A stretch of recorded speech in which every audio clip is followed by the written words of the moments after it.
Hello, everybody. It's my absolute pleasure to welcome you to our second Stargardts Connected conference. Whether you're joining us here in person or you're tuning in from across the globe, because I know we've got people from all around the world joining in online, we are thrilled to have you join us today. Before we dive into today's sessions, I want to extend a special thank you to our incredible sponsors, without whom today would not have been possible at all. So a massive thank you to our headline sponsor, Belite Bio, to Alkeus Pharmaceuticals, Avant-Garde, and Spice Bio, who are all looking into treatments for Stargardts disease, and they're all going to be speaking this afternoon, and we're looking forward to hearing about their work. There's going to be opportunities for question and answer session, and this afternoon will be recorded, so it'll be going on to our Stargardts Connected YouTube channel later. Can you hear me properly? No? Tell me when it's... Should we try again? Is that okay?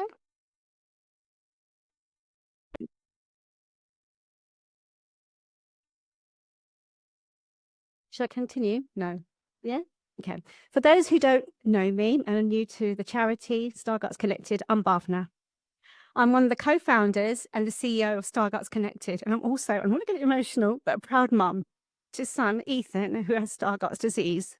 Ethan was diagnosed when he was just 7 years old, and it was such a shock, having never heard of the condition. I remember very clearly, even that early on, the desire to understand the importance to connect with others, the importance to want to raise awareness and fundraise and drive research forward.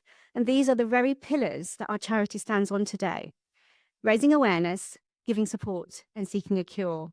And I continue to share my story, not only because it's close to my heart, because it fuels everything we do at Stargardts Connected. And also, my story is not unique, and almost on a daily basis, we have people contacting us from around the world, often newly diagnosed, wanting to connect, wanting support, and wanting information. And I've always said this: our community is at the heart of everything we do, and it's your voice that drives the work that we do going forward. And our community is not just the parents with the children of Stargardts, it's not just the children and the young people themselves or the adults living with it. It's also the scientists, the pharma companies, our clinicians and researchers. And I'm so pleased that we have such a fantastic representation of our community here today. So we had our first conference last year, and the feedback was that people wanted more opportunities to network, which is why we had a session this morning of lots of different drop-in sessions where I hope you had a chance to connect, learn, and share with others. And we don't work in isolation, and we're always willing to work with our partners. So we're really pleased that we've had some of our charity partners here exhibiting, which hopefully those who are here in person have had a chance to visit their stalls. This afternoon is equally exciting, and we have a lineup of fantastic speakers. And I know we're all going to be looking forward to hearing from leading experts in the Stargardts field, our industry sponsors, scientists, clinicians, and have valuable insights into the latest developments and research and potential treatments. We're also grateful for the time that they've taken to fly around the world to come and speak with us today. We also have a wonderful patient panel that will be speaking later, and we'll have an opportunity to listen to their powerful stories. And so I just wanted to quickly talk about what we've been up to since the last conference we had in March 2023. We've been very, very busy.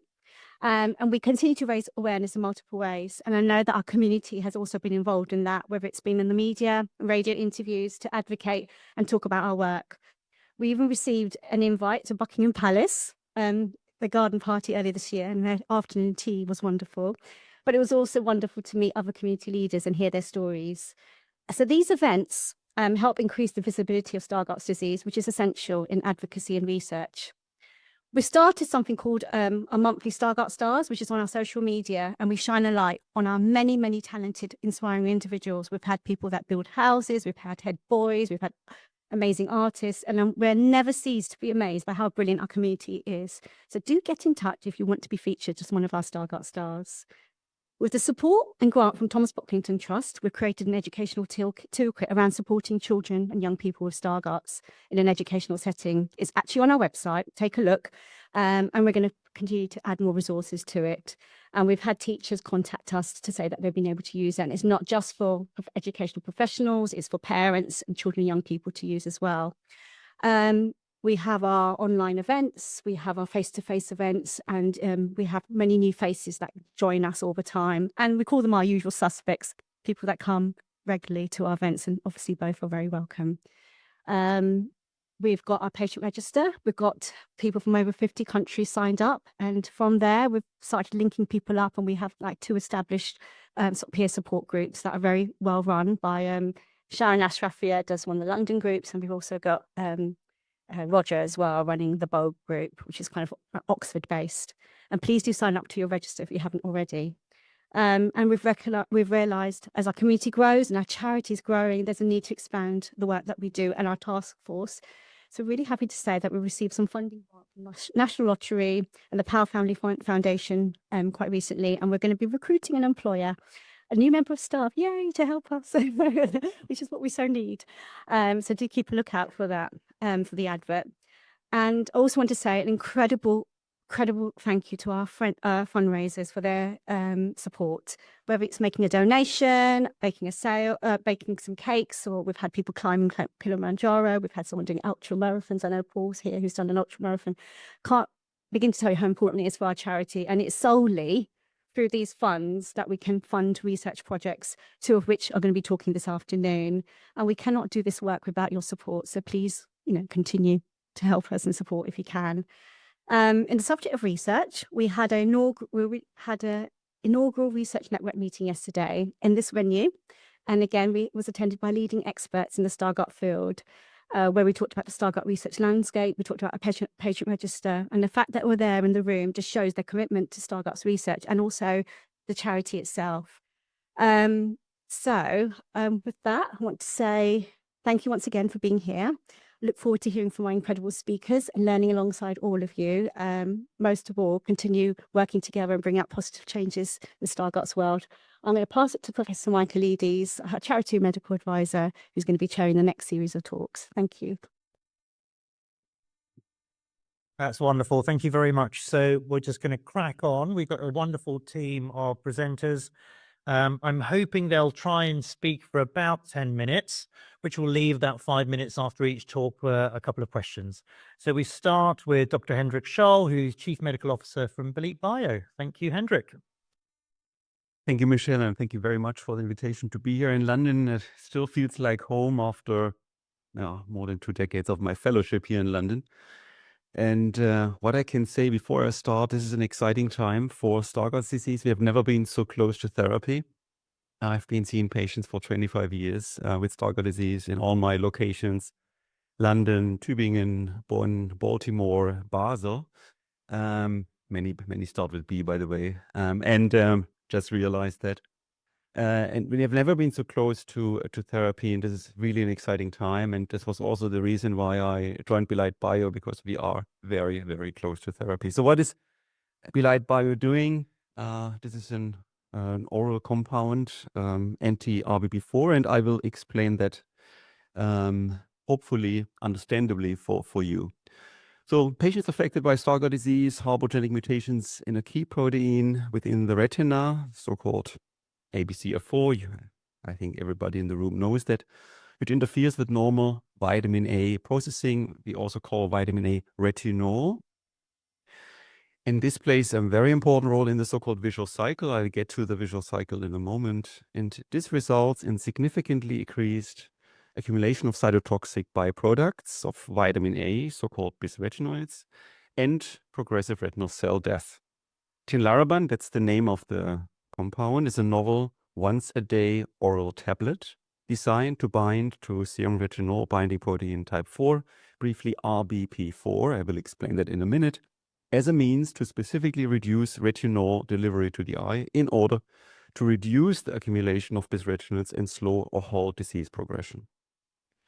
Belite Bio believes that early intervention directed at retinal pathology, which is not mediated by inflammation, for example, the complement system and AMD, would be the best approach to potentially slow disease progression in Stargardt disease. So a little bit of background of the so-called visual cycle. Is one of the best understood processes in the human body. And it's a very important process because it means that the chromophore that we used to see, and I don't want to, by the way, I have a degree in philosophy, so I'm passionate about What does it mean to see? And our connection to the world depends on this chemical process, that light would hit this molecule, and this undergoes conformational changes and eventually leads to a visual perception. This is like, it's a miracle. In my opinion, this is a miracle. But in order to allow this miracle to happen multiple times, otherwise we will only see once after birth briefly, and then we would never see again. We need the so-called visual cycle. We need this pigment to be regenerated, constantly regenerated. And this regeneration is from an interplay between the photoreceptors and the so-called retinal pigment epithelium, the RPE, those two cell types that interact together and together form the visual cycle. And visual cycle means the recycling. Yeah, is also called vitamin A cycle. There are various names for it. One of the best understood processes in the human body. Very important. There are a couple of key players. For example, the molecule RPE65 is now world famous because this was the first gene therapy that was developed for dysfunction of that specific protein. But I'm not going to talk about RP65, obviously, but about ABCA4. ABCA4 is important because in this process, there's a molecule that emerges that is called all-trans-retinal that is then being recycled. And it needs ABCA4 to flip that out to, it's a flipase activity, flip that out to the other cell type, the RPE. So if ABCR or ABCA4 is dysfunctional, that then leads to more all-trans-retinal in the seeing cells, the photoreceptors. You would say, is that important? The answer is, unfortunately, it's very important because all-trans-retinal is very toxic, is highly toxic. But not only that, it has a tendency to meet other all-trans-retinal molecules, if you will, and they form together so-called bisretinoids, yeah? And they are cytotoxic and eventually lead to cell death. So this is what happens. And there's another thing. How does retinol or vitamin A get into the seeing cells? The eye is very specific. It has a receptor, the RBP4 receptor, and this allows the RPE to suck in vitamin A into the RPE and the photoreceptors. This is very specific. Otherwise, if we would block that, we would then have a problem with vitamin A availability in the rest of the body, right? But only the eye sucks in vitamin A through this process of RBP4. And this can be targeted. And this is the idea of Tinlarebant, right? It binds to retinol binding protein 4. This is then eliminated through the liver. And this, as a result, leads that less retinol is available in the eye, not in the rest of the body, right? And would reduce all of those components that I just described. All-trans-retinal, very toxic, but also these bisretinoids that lead to cell death. So this was developed in a long preclinical development journey successfully and then translated into a clinical trial. That clinical trial was completed just 2 years ago, or 1 year ago, I believe. Before I actually joined, I can only look back at 10 weeks of experience in industry, but 25 years of treating Stargardt patients. So briefly to the phase 2 clinical trial, this was conducted in Australia and Taiwan. It was an open label study, so all the patients would know that they would take the drug. It was a 5 milligram dose. It's very nice, by the way, to know that now in the phase 3 trial, there are people in the room that participate and they know about the compound. People in the phase 2 clinical trial were treated for 2 years, and we looked at safety and tolerability. We specifically looked at an outcome measure that we as a community developed through the so-called PROXA study that I led when I was professor at Johns Hopkins University in Baltimore, namely DDAF, definitely decreased autofluorescence. And this is something that you would say sounds complicated, but it needed this outcome measure because otherwise there's nothing to measure if we intervene in Stargardt disease. You would say, why is there nothing to measure? I see worse. You can simply measure that. But this doesn't really work. We needed an imaging marker that allows us to see how the disease progresses, and if a therapy would work, would allow to slow down the growth of these lesions that we measure with imaging. We call it DDF, definitely decreased autofluorescence. So this was An inclusion criteria is what was conducted in adolescents, 12 to 18 years old, and these patients were diagnosed with Stargardt disease, obviously, and carried mutations in the ABCA4 gene. And on the right, there's the pharmacokinetic and pharmacodynamic profile. I don't want to go into the detail, but I just want to point out it's a perfect mirroring. So Tinlarebant increases abruptly, so to speak, when you take the drug. Then it stays constantly at a certain level with only 5 milligrams per day. And then when you discontinue the drug, then it goes down. And the pharmacodynamic effect is the exact mirroring, right? In the moment you take the drug, then all of a sudden RBP4 goes down, and it goes really down more than anticipated by about 70 to 80%, and that really met the target. It stays like there, and if you discontinue the drug, it goes back to normal. That is very important. You can always discontinue the drug, and nothing then remains. So this is these are the characteristics of the patients that actually went into the trial. Very importantly, those patients would not have DDF at baseline, at least not with a classical method to detect it with autofluorescence imaging. And many of these patients had significant visual acuity loss before they entered into the trial. And we also included siblings. It was a very interesting side observation that actually siblings, although obviously share a similar environment and this exactly same mutation, show very different best corrected visual acuity loss. So what was found, this is shown here on the slide, it was possible to stabilize vision loss. This is shown on the left, but even more importantly, in those subjects that would lose 10 letters on a visual acuity chart, you may have heard that, the so-called EDTRS chart. This is just a specific chart. Many have seen that in the clinical setting where you have to read letters. So they have lost 10 letters per year, which is quite a bit. And when they entered the study, this was slowed down to a loss of less than 3 letters per year. So we could really stabilize visual acuity loss in the study. Patients entered without these specific lesions that we defined as DDF. They only had QDF. What the hell is QDF? QDF means questionably decreased autofluorescence. So they only had a little bit of that, but not the real lesions. And pretty much half of the patients remained like that. They would not develop these new lesions, but some of them did. They had, we call it incident DDF lesions.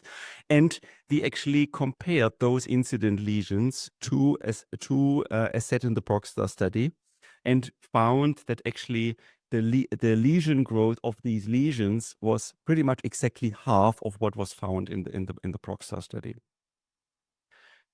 We also used a new analysis method to find these lesions and detect those lesions. This was done by the Reading Center at Stanford University.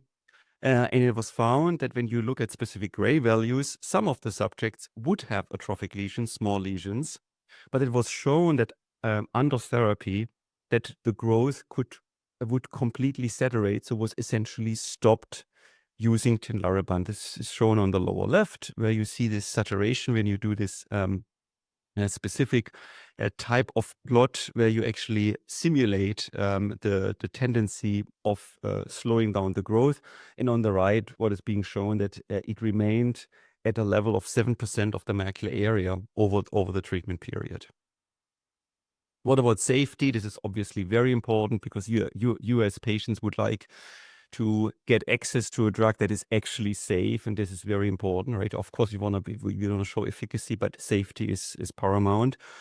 So Tinlarebant at the dose of 5 milligrams per day continued to be safe and well tolerated in these patients between 12 and 18 years old.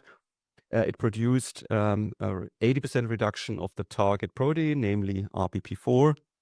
We observed delayed dark adaptation and xanthopsia as quite a frequent side effect, but this was anticipated. If you just think about it, you reduce retinol delivery to the eye, then the photoreceptors need more time until they are filled up with vitamin A. And that means that you need more time when you enter from a well-lit room into a dark room to dark adapt. The final threshold, what you actually see in the dark, is not compromised, but it needs more time to adapt. And That's the sacrifice you would need to accept if you would like to protect your cold photoreceptors eventually.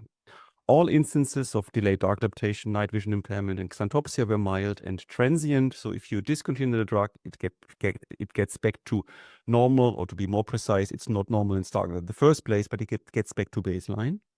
There were no severe and moderate drug-related adverse events reported, and no adverse events that required discontinuation of the treatment.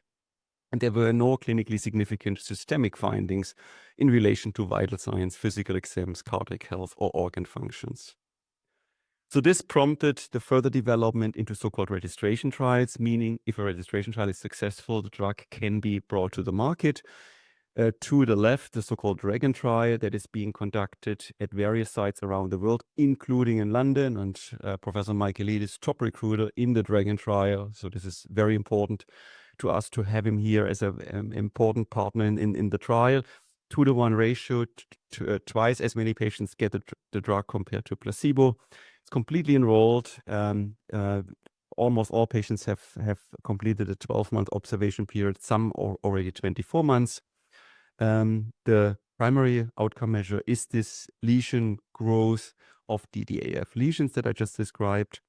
And there will be an interim analysis that will actually be conducted in the first quarter of next year.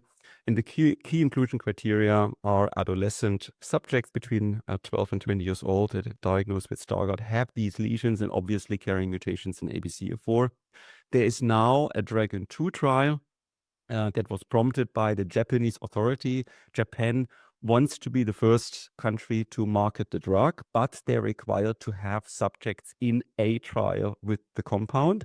So this prompted the Dragon 2 trial, where 10 subjects actually are being treated in Japan. Doesn't have to be many, but it must be Japanese patients.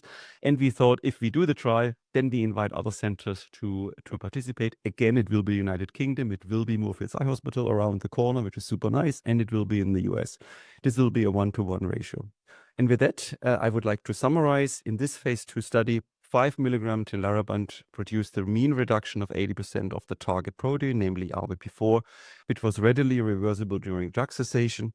Standard autofluorescence imaging showed only non-atrophic lesions at baseline, and genetic analysis revealed severe pathologic mutations in ABCA4 in all subjects over the 2-year period.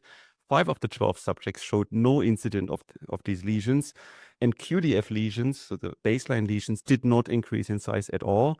In 6 of 7 subjects showing such new lesions, the DDF lesion size corresponded with decreased QDF, so the overall lesion did not grow, but those new lesions only grew in the baseline lesion that was identified. The BCVA, the best corrected visual acuity, was stabilized in subjects with significant bilateral visual acuity loss before they entered the study. Notably, siblings with identical genotypes and similar disease duration showed a very different behavior, namely best corrected visual acuity loss. There were no systemic drug-related adverse events. And to summarize, the collective data are encouraging for the further evaluation of tinlarebant in phase 3 studies. Thank you very much.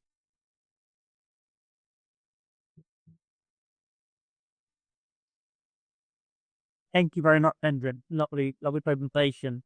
We had 1 or 2 questions, maybe, if you start there.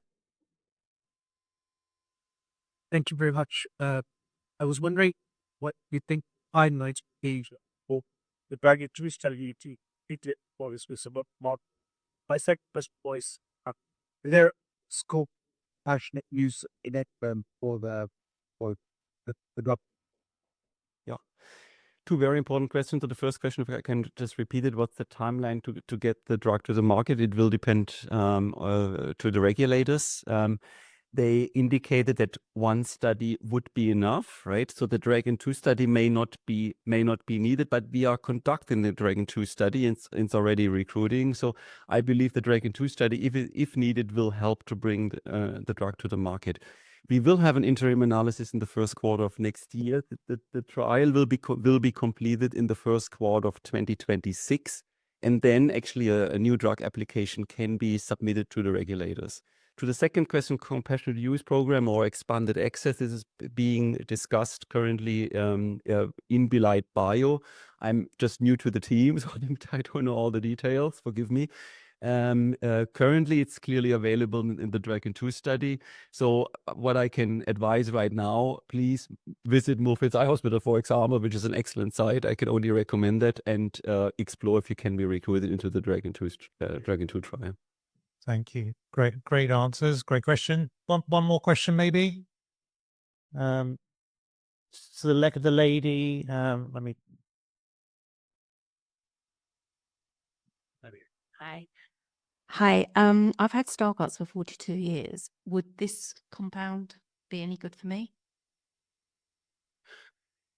So this is about generalizability of findings of clinical trials. The short answer is yes. The long answer is it depends, right? Because eventually it should slow down lesion growth of any size. But if you have lost a very large portion of your retina already, you may not notice further decline over time. Likely there is further decline, and likely every a patient would benefit from the drug when it's brought to the market, right? But there will be patients that will benefit more and patients that will benefit less.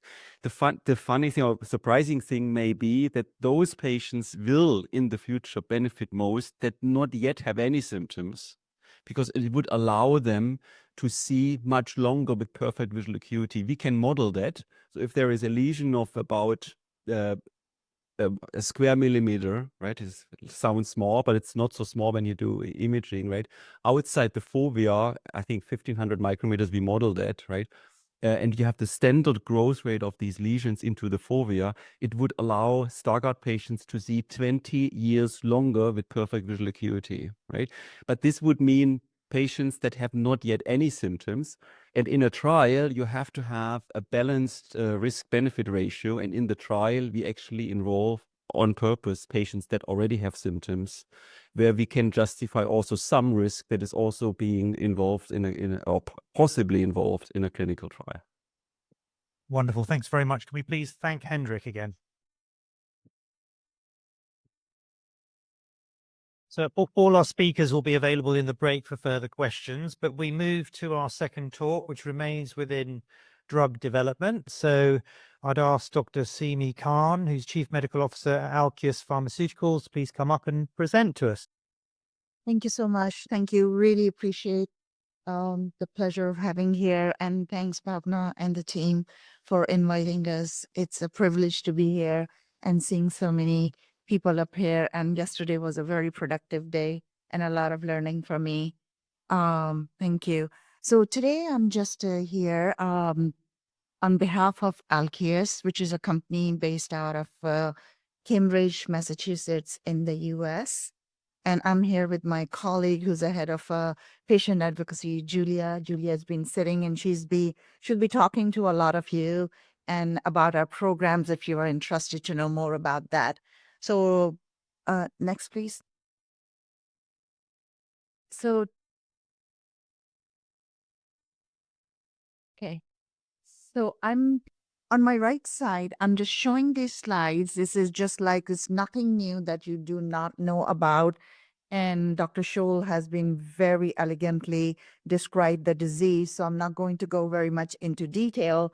But overall, in general, no matter where you look at it, and I've been trying to look at it, what are the recent publications, and if there's any recent work done in order to understand the prevalence or the incidence of the disease.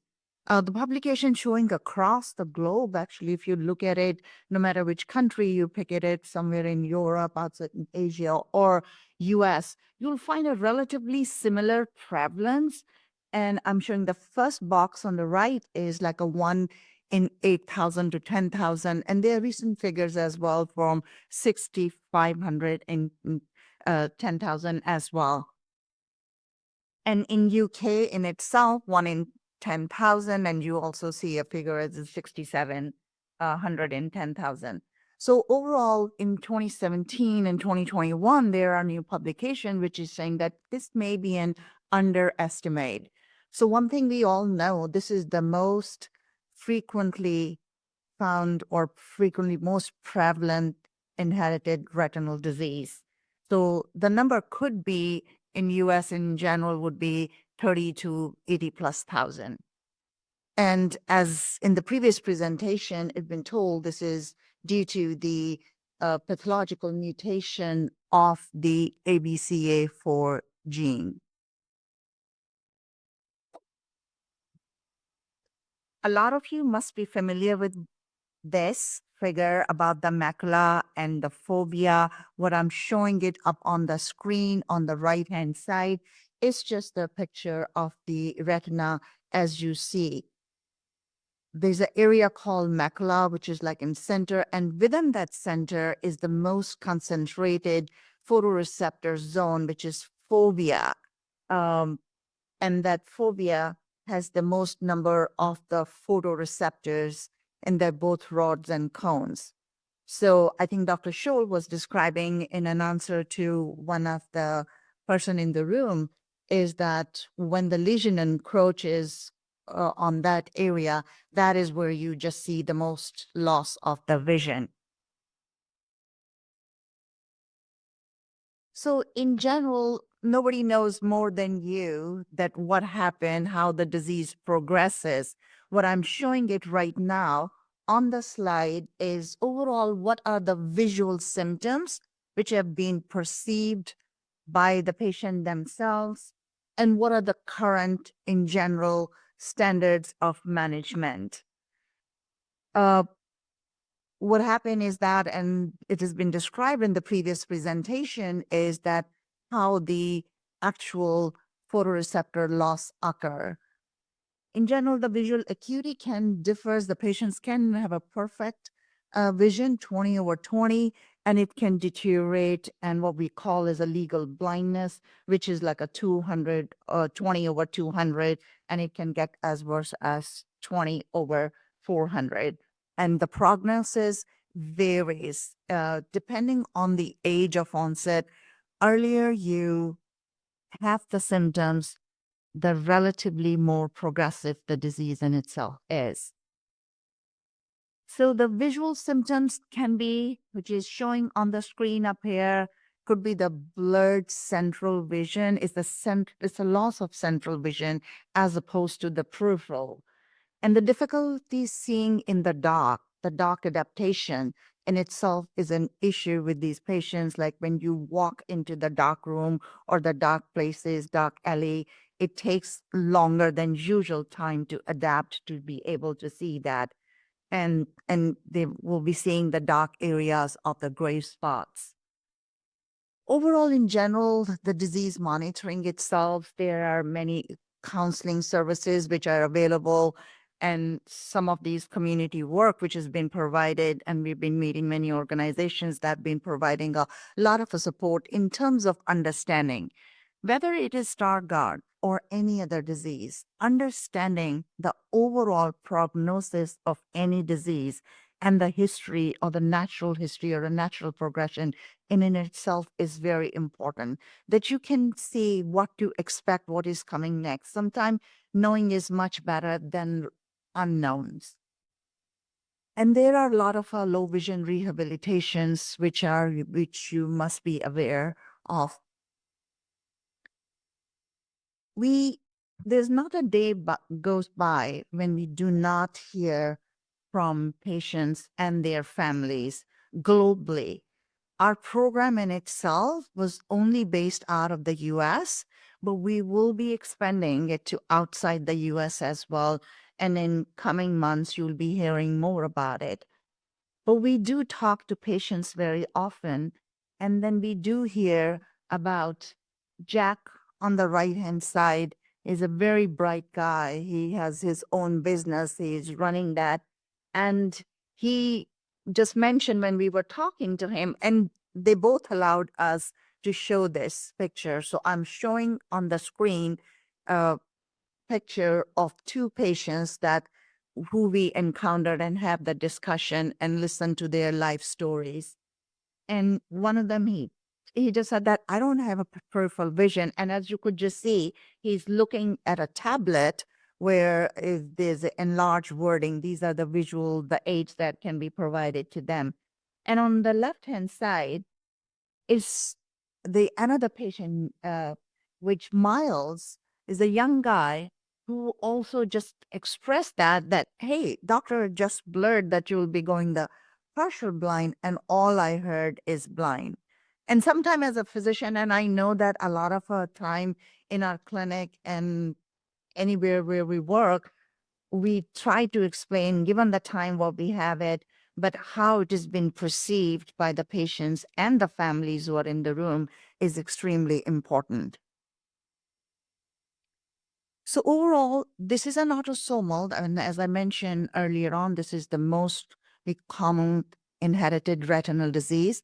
It's 95% of it is autosomal recessive. So now I'm showing on the screen the slide, which is in general showing that the ABCA4 mutation, what's the percentage of this is autosomal recessive, and what percentage is also autosomal dominant. So there's only 5%, which we call it Stargardt 3 and Stargardt 4. They are autosomal dominant, and that's a very small percentage, but the majority is autosomal recessive and called Stargardt disease. So as I mentioned earlier on, when you're in the clinic, and most of these clinics are multidisciplinary clinics where you have the nutritionist, you have the social worker, you have physician and other, along with the patients and their families, and they just go over that. And they, right now, they just prescribe healthy, rich diet full of oxidants and avoid high dose of vitamin A. That means unlike other some of the eye diseases where the vitamin A is being prescribed or been told to take it, here the supplementation of vitamin A, you can take your regular diet, you don't have to restrict yourself, but the supplementation of vitamin A is being restricted. And the other thing is there's a lot of visual rehabilitation these days, and the lifestyle changes, of course, to accommodate the central vision loss is there, and there's a lot of instructions are there which being provided to patients and their family. Of course, you require the timely diagnosis. As I mentioned, a lot of counseling is required.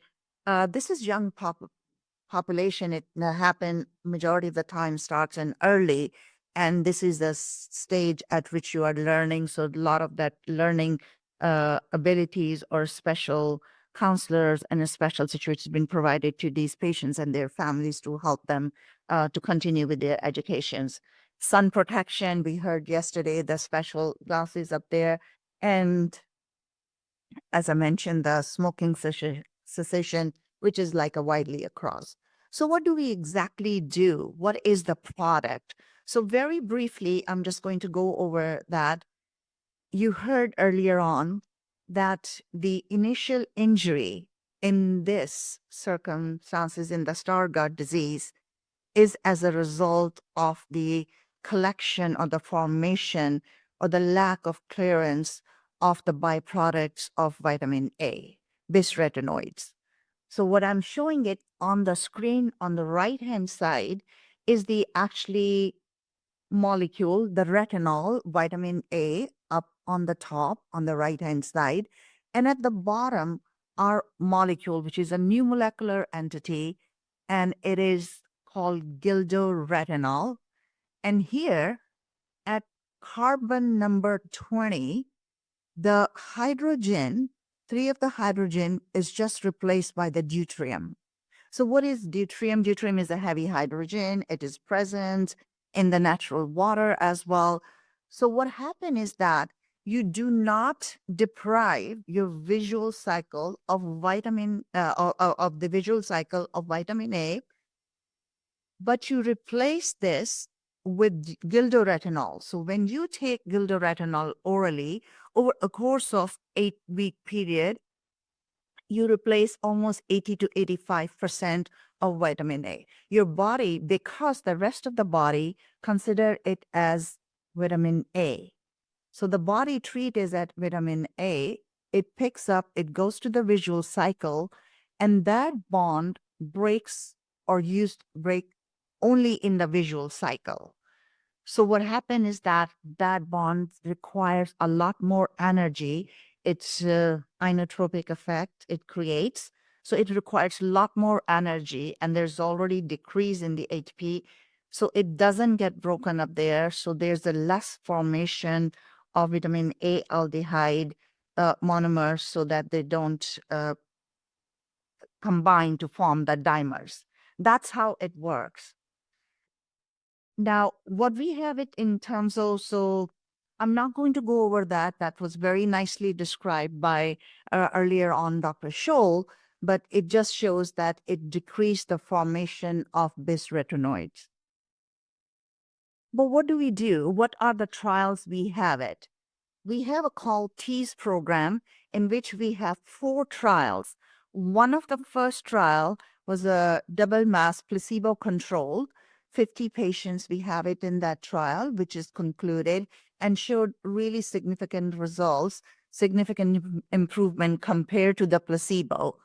And that trial included patients from the age of 10 to 70. The second trial is still ongoing. It finished the recruitment. The results of that would be available early in the year, next year. That trial enrolled patients which are relatively have mild to moderate Stargardt. They did not have an atrophic lesion.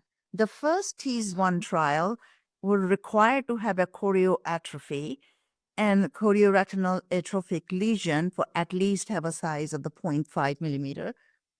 The second trial, they did not have any atrophic lesion, but they were required to have a decreased sensitivity and measured on microperimetry. Well, I'm showing on the screen all these 4 trials. The first I spoke about, the second I talked about, and the third one is TEASE-3, we call it. These are the patients that are very early in the stage. They have absolutely no symptoms. They only came to the attention to the medical profession only when their older sibling or somebody in the family got diagnosed. And then they were being asked to go through the enrollment process, and they've been in that study. And the TEASE-4 is an open label. Now, I'm showing the clinical data, just the overall results, what we are. On the screen, I have 2 boxes. On the right-hand side, the box is presenting what we have it in the Stargardt disease, and that is the TEASE-1, as I mentioned earlier on, compared to placebo group. It showed the slowness in the progression by 21.6%. TEASE-3, we have 6 patients enrolled. 2 of them have more than 6 years of treatment, and another 2 of them finished their 24 months. Another 2 are still in the trial. But all the patients so far in the trial have shown no progression in their macular changes in terms of on the FAF imaging, no progression in the visual acuity, and no progression in the total sensitivity as measured by microperimetry. So it's been over a much longer period. That's a very small number of patients. Having said that, it is literally halt the progression of the disease. On the left-hand side, the box is showing Saga. This is nothing to do with the Stargardt, but having said that, this is second program, which we have it with gildoretinol, which is an age-related macular degeneration, because the early insult, later on the progression and the complement pathway gets involved. But at a very early stage, you have once again, the early injuries due to the collection of these vitamin A dimers. And we have shown good results in that and good signals, both in terms of the decrease in the size of the lesion compared to placebo, as well as the impact of the visual acuity in the low luminance. It's a once-a-day oral capsule, and also received breakthrough designation, which has only been received by 5 drugs in the ophthalmology division thus far, as well as the fast track and rare pediatric disease designation. On the left-hand side, the box shows that it is, as I mentioned earlier on, it is a high burden of disease. As we understand, this is the most common inherited retinal disease. With that, I'm just going to stop to discuss any questions. That's great. Thank you very much. I think we might have time for one quick question.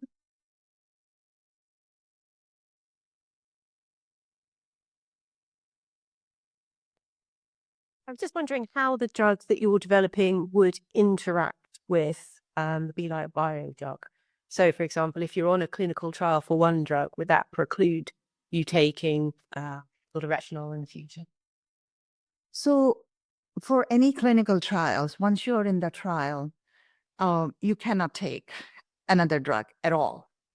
Whether it's a Be Like Bio drug or gene therapy or any other. So, any interventional trial only allows to have an intervention.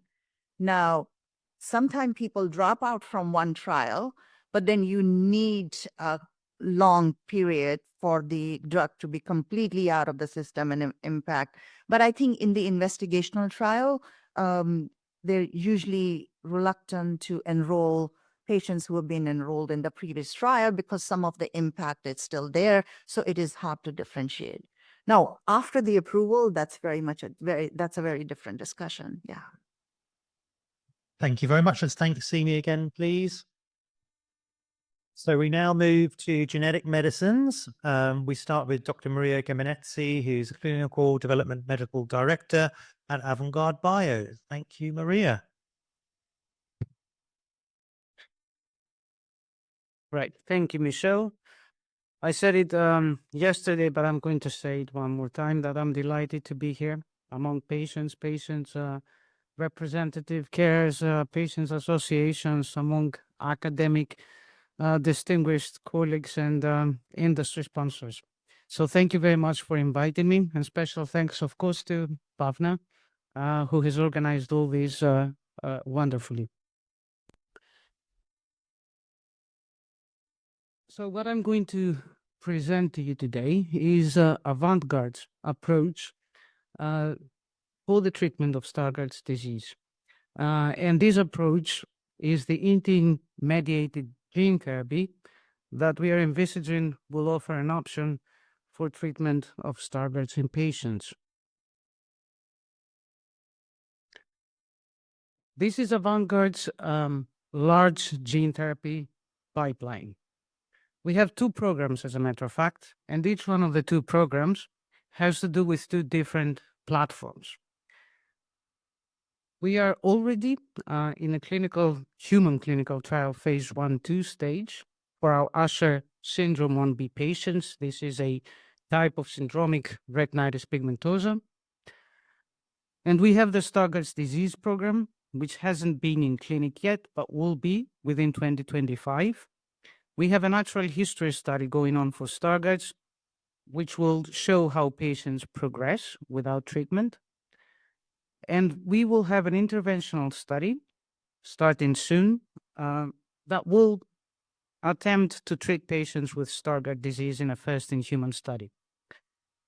Now, the Stargardt's disease program, will utilize the intin-mediated gene therapy approach or the protein transsplicing approach that you will hear about from the next speaker as well. We're also trying to expand the indications in the ophthalmology area, addressing additional inherited retinal diseases, and also expand the indication to other therapy areas different than ophthalmology. I have to mention here our founder and chief scientific officer. His name is Alberto Alricchio, and it is exactly his work upon which everything is based on in regards to the scientific approach. Now, Alberto is also the president of the Gene and Cell Therapy European Society, and is also the president of TIGEM. And TIGEM is the Institute for Genetics and Medicine in Italy. And the reason I'm mentioning Italy is because Avant-Garde has headquarters both here in the UK, in London, and also in Italy. Now I'm going to move on with the presentation. And as I said, the Stargardt's program is relevant to the intin-mediated gene therapy platform. I did explain at high level yesterday how this platform works. Now, what happens is that what we call intins, these short polypeptide segments, they are naturally in microorganisms like bacteria, like fungi, and science imitating, in a good sense, in a good way, nature, has seen the ability of intins to reconstitute large therapeutic proteins like the ABCA4 gene-produced protein that we want to package in vectors in a way that the packaging capacity of vectors is not inconsistent with how large the ABCA4 gene is. So what we did is that we fragmented these large polypeptide into two halves. And these halves are flanked by the split intins, these short polypeptide segments, which then have the ability to reconstitute the large therapeutic protein, which is the protein produced by the normal working ABCA4 gene. And this approach has been shown to improve the phenotype of 2 mouse models of inherited retinal diseases. This is a high-level explanation of how intin-mediated gene therapy works.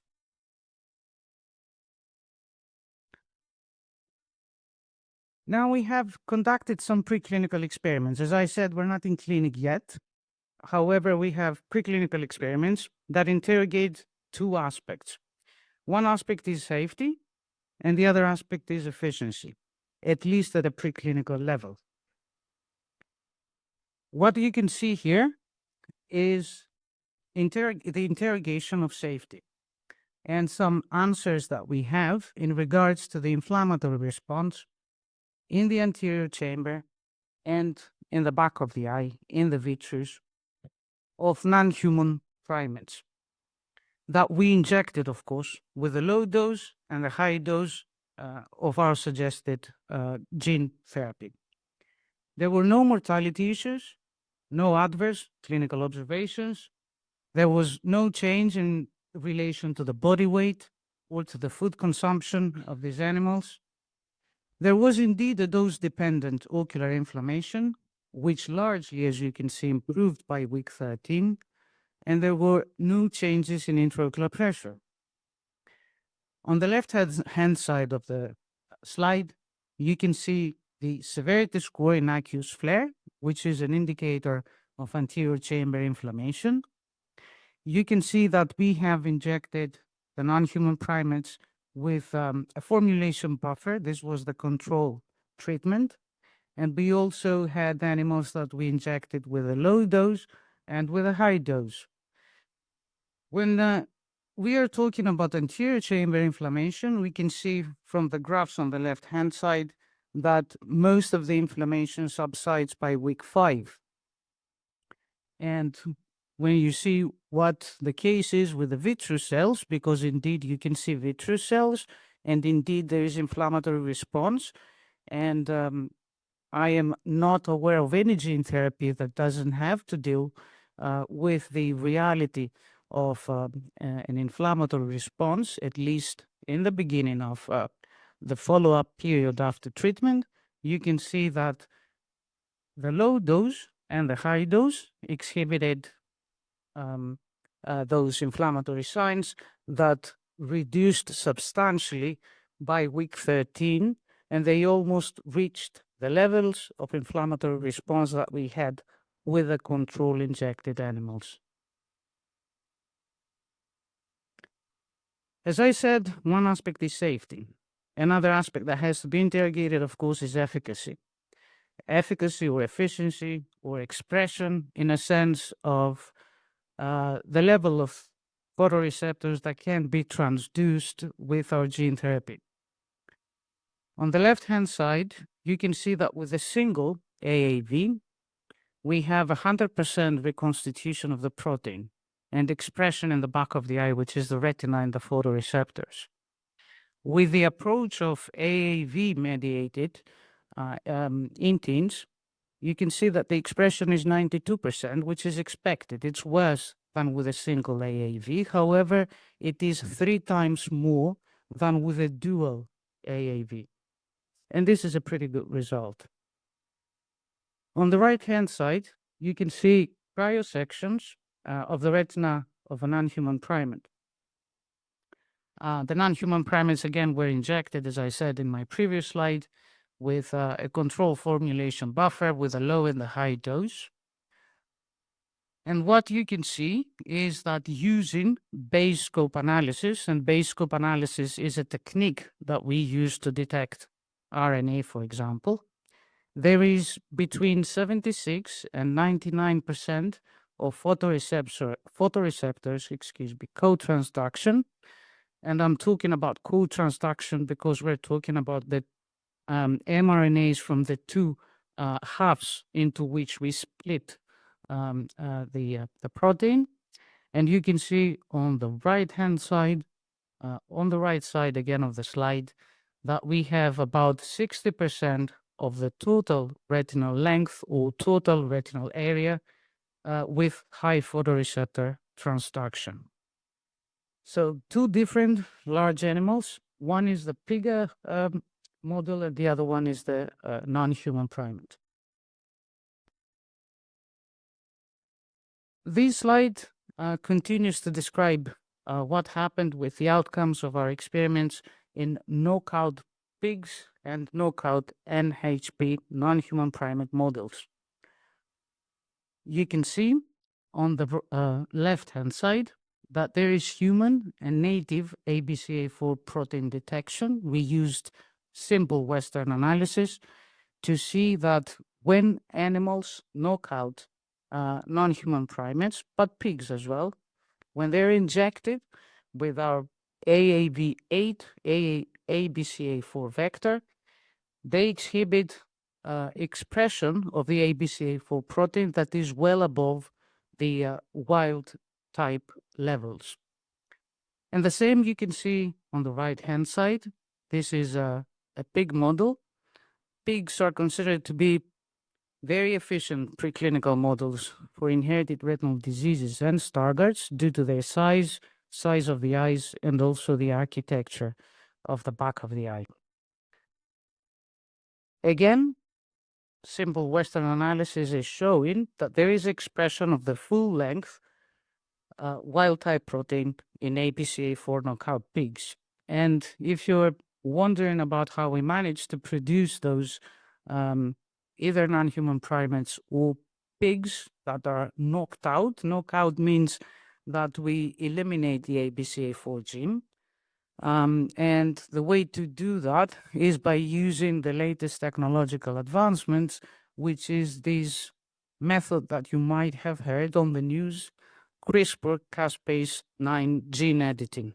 So we used CRISPR-Cas9 ABCA4 editing in order to produce the preclinical models that we then treated with the AAV8 ABCA4 vector. That was later followed, the CRISPR-Cas9 was then followed by somatic nuclear transfer, but now I'm getting into details that are probably too complicated to explain in a 10-minute talk.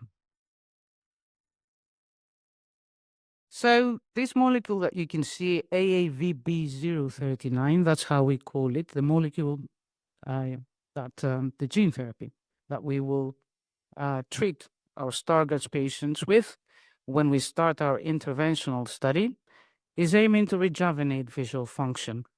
And this is going to be done by halting disease progression or slowing down progression of the disease, if you prefer this term. So at this stage, we are actively recruiting for our natural history study, which is called the STELLA study. There are active UK sites here in the UK. There are active sites in the United States, and there will be other sites that will be activated very soon in the rest of Europe. We will use this study not just to monitor progression. There are other natural history studies out there with a much longer follow-up time, but mainly in order to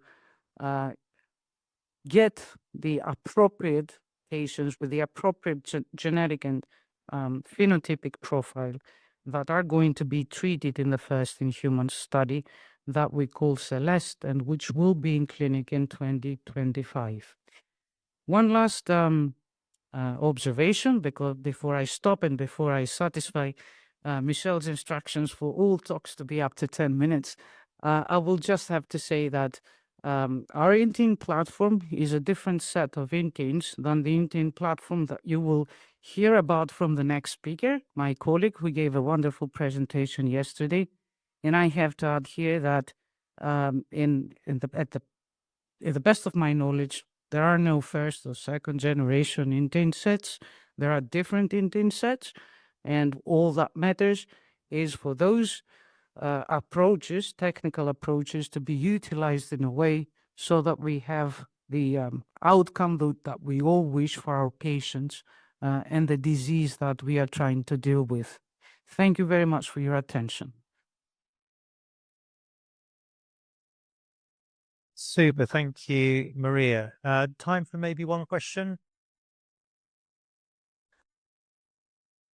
Hi, thank you for that. Could I just pick up on that word rejuvenate there? So is the ambition to repair or replace dead cells? Is that the ambition? As a matter of fact, this is a very, very good question. And I did have a little bit of a hard time trying to decide whether I was going to use this word during this presentation or not. And at the end, I decided to use it. And the reason why I'm saying that is, first of all, I do not want to convey the wrong message here. So it's not like we are going to get into these clinical trials, the first in humans trials, and also the ones that will hopefully follow after that. Patients with an extremely advanced stage of disease, and promise them that this therapy is going to cure them. So we're not talking about cure here. We're not talking about reversing the visual damage that has already been done.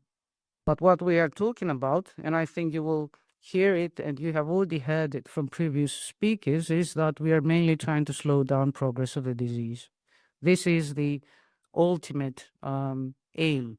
And the way to do that is to use some biomarkers.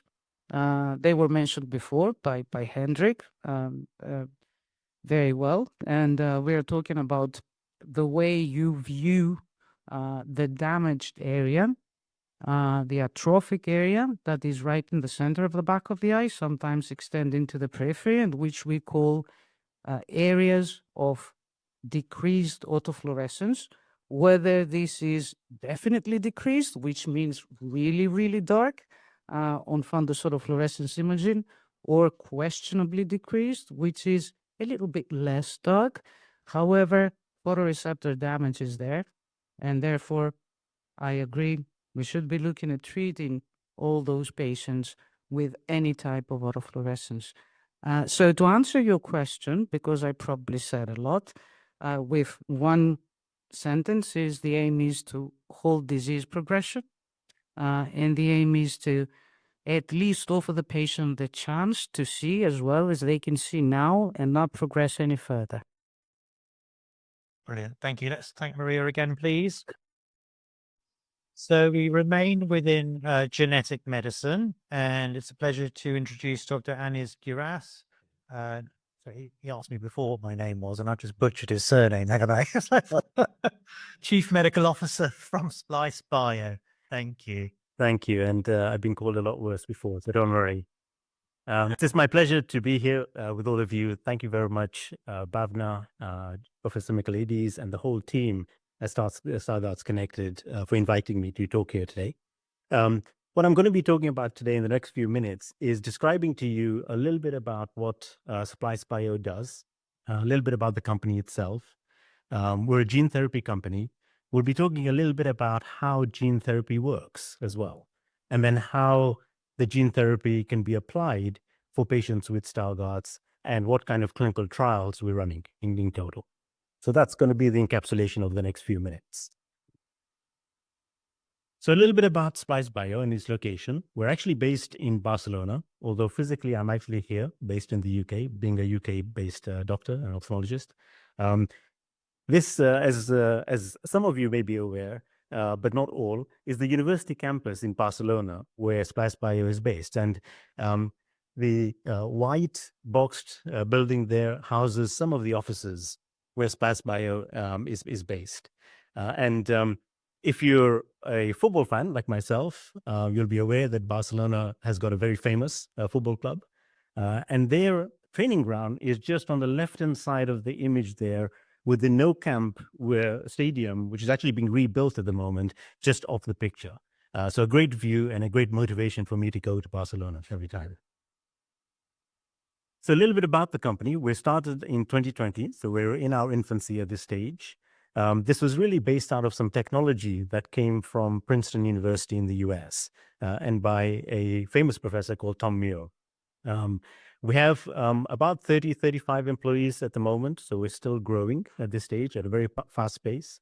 And really, there was some money that was raised, 50 million euros initially, which was last year, which has really, really accelerated some of the programs that we're looking at. And I'll share some of those pieces of information with you in the next few slides. So overall, just to summarize, Splice Bio is a gene therapy company. We're going to be targeting diseases that are caused by large gene mutations. And Stargardts is, of course, a classic example and one of the most frequent diseases that has a large gene-based basis.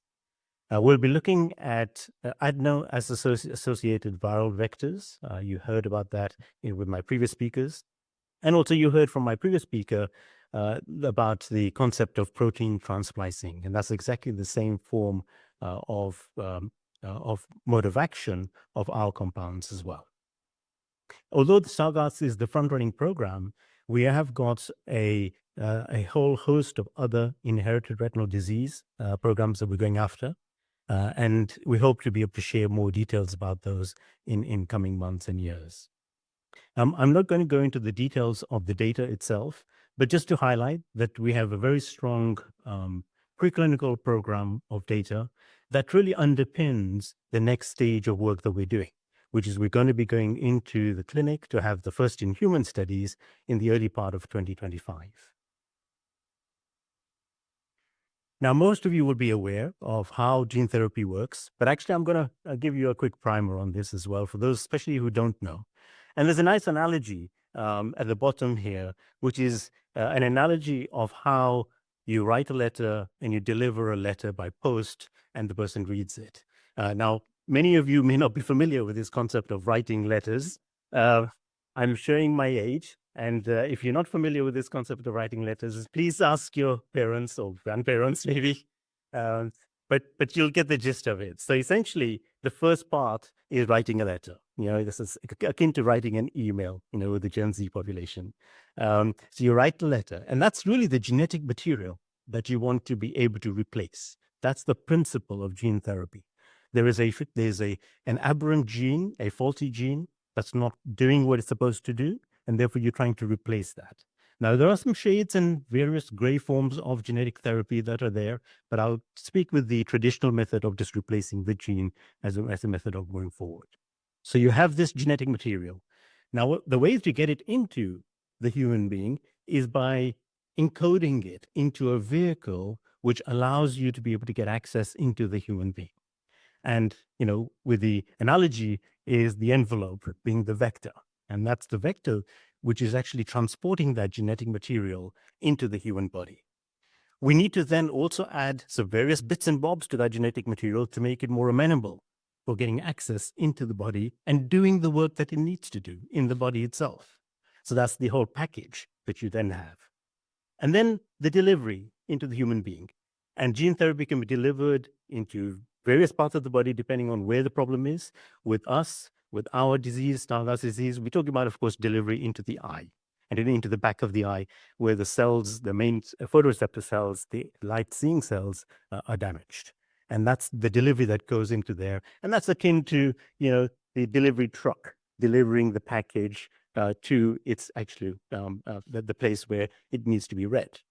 And so once this gene therapy material is delivered where it's supposed to, in the eye, it's to the eye retinal cells, the light-seeing cells, which are damaged.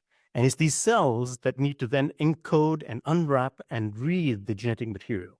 And that's just really the reader at the other end reading the letter. So that's quite a nice analogy, I thought, of how gene therapy essentially works. A very complicated process boiled down into very simplistic ways. And of course, there are many very sharp brains that have gone into developing this process at the top. So how does this translate to gene therapy within Stargardts? Well, we've heard already very elaborate talks about this, so I won't go into the details, but essentially, the Stargardts disease is due to the faulty ABCA4 gene. We've heard that already. And that produces a faulty or no protein. And that protein is needed by the light-sensing cells of the eye in order to work properly. And so there's a deterioration in the function of these cells, essentially. And that leads to poor vision, ultimately. And of course, can lead to central blindness as well, eventually. So that's what we're going to try and change with companies that you've heard already before, and also us within Splice Bio. What we want to do is to be able to have treatments that work for patients. And essentially what we're going to do is, at least for the gene therapy companies, we're going to be able to hopefully inject the correct form of the ABCA4 gene into the eye. And that will have an impact on the protein that's produced now becoming more functional protein, and therefore having a potential benefit in the back of the eye. And that then will help those cells at the back of the eye function much better. And that ultimately, our aim is that you have better vision. And that's the whole goal here. Now, the aim of gene therapy at a higher level is that usually gene therapies are one and done. You have one injection and that's it. That injection is usually, not always, but usually delivered under a general anesthetic. And the aim of gene therapy ultimately is to cure the disease. That's the ultimate aim. Now, I don't think we're there yet. And certainly we're not there with Stargardts. And maybe 10, 20 years down the line, maybe longer, we'll be looking at these kinds of presentations and saying, yeah, actually, that's realistic. And I'm hopeful that is the case. But at this stage, we really are thinking about halting progression of the disease. So wherever you are, if we can halt the progression of that disease, that is success for us and hopefully for you as well. And at a bare minimum, we want to be able to delay progression of the disease so that if you have got the disease, it won't be progressing as fast with the drug as opposed to without the drug that's there. And that drug can be any drug, including gene therapy, of course, here. So let's come back to Splice Bio. Our gene therapy program, our gene therapy itself is called SB007, and our clinical development program is summarized here. We have a natural history of disease study ongoing, which is called an observational trial, and the name of that is the Polaris study. Now, we hope to be able to transition patients from the Polaris study into the first-in-human gene therapy study called the Astra study, so-called the phase 1/2 studies. And then ultimately, also coming from the Polaris study, we aim to be able to transition patients into the phase 3 study as well.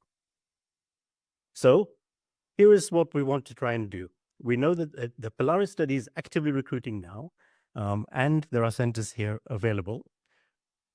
The entry into the Polaris study is essential for having entry into the first-in-human study. And there are many reasons, scientific reasons for that, and that can be discussed later on, and also with your clinician as well. And the Polaris study is already started. We have sites in the US, we have sites here in the UK, and also sites in the EU as well. And so please feel free to reach out to those sites if you want to participate in those studies.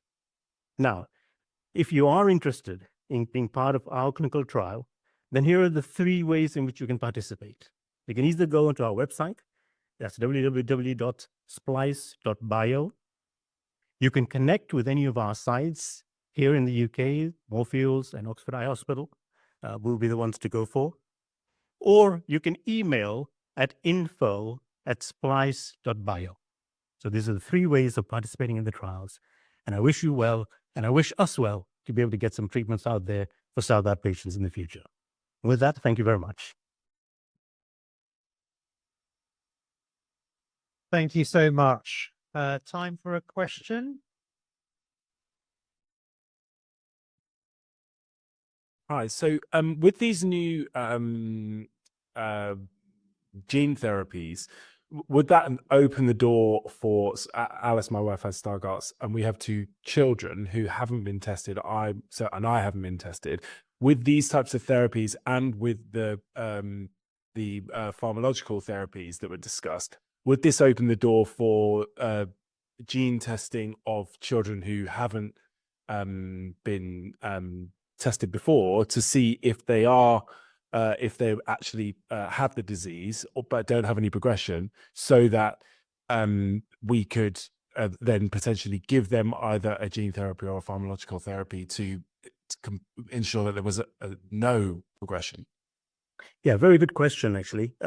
So, irrespective of these therapies that you heard about today, if you have Stargardt's disease, my strong recommendation to you is to approach the clinician that you've been looked after and ask him or her that you'd like to be tested and that you'd like to have your family tested as well for potential Stargardt's. And that's very important, not only for you, but also for the clinician to understand whether they need to follow certain patients right from the age go.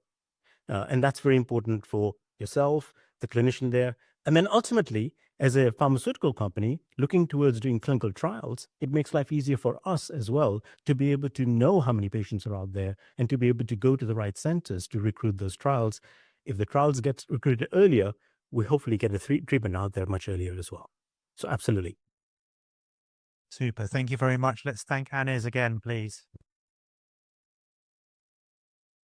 So our next presenter is Dr. Matteo Rizzi from UCL Institute of Ophthalmology, who's received an award from Stargardts Connected and Fight for Sight.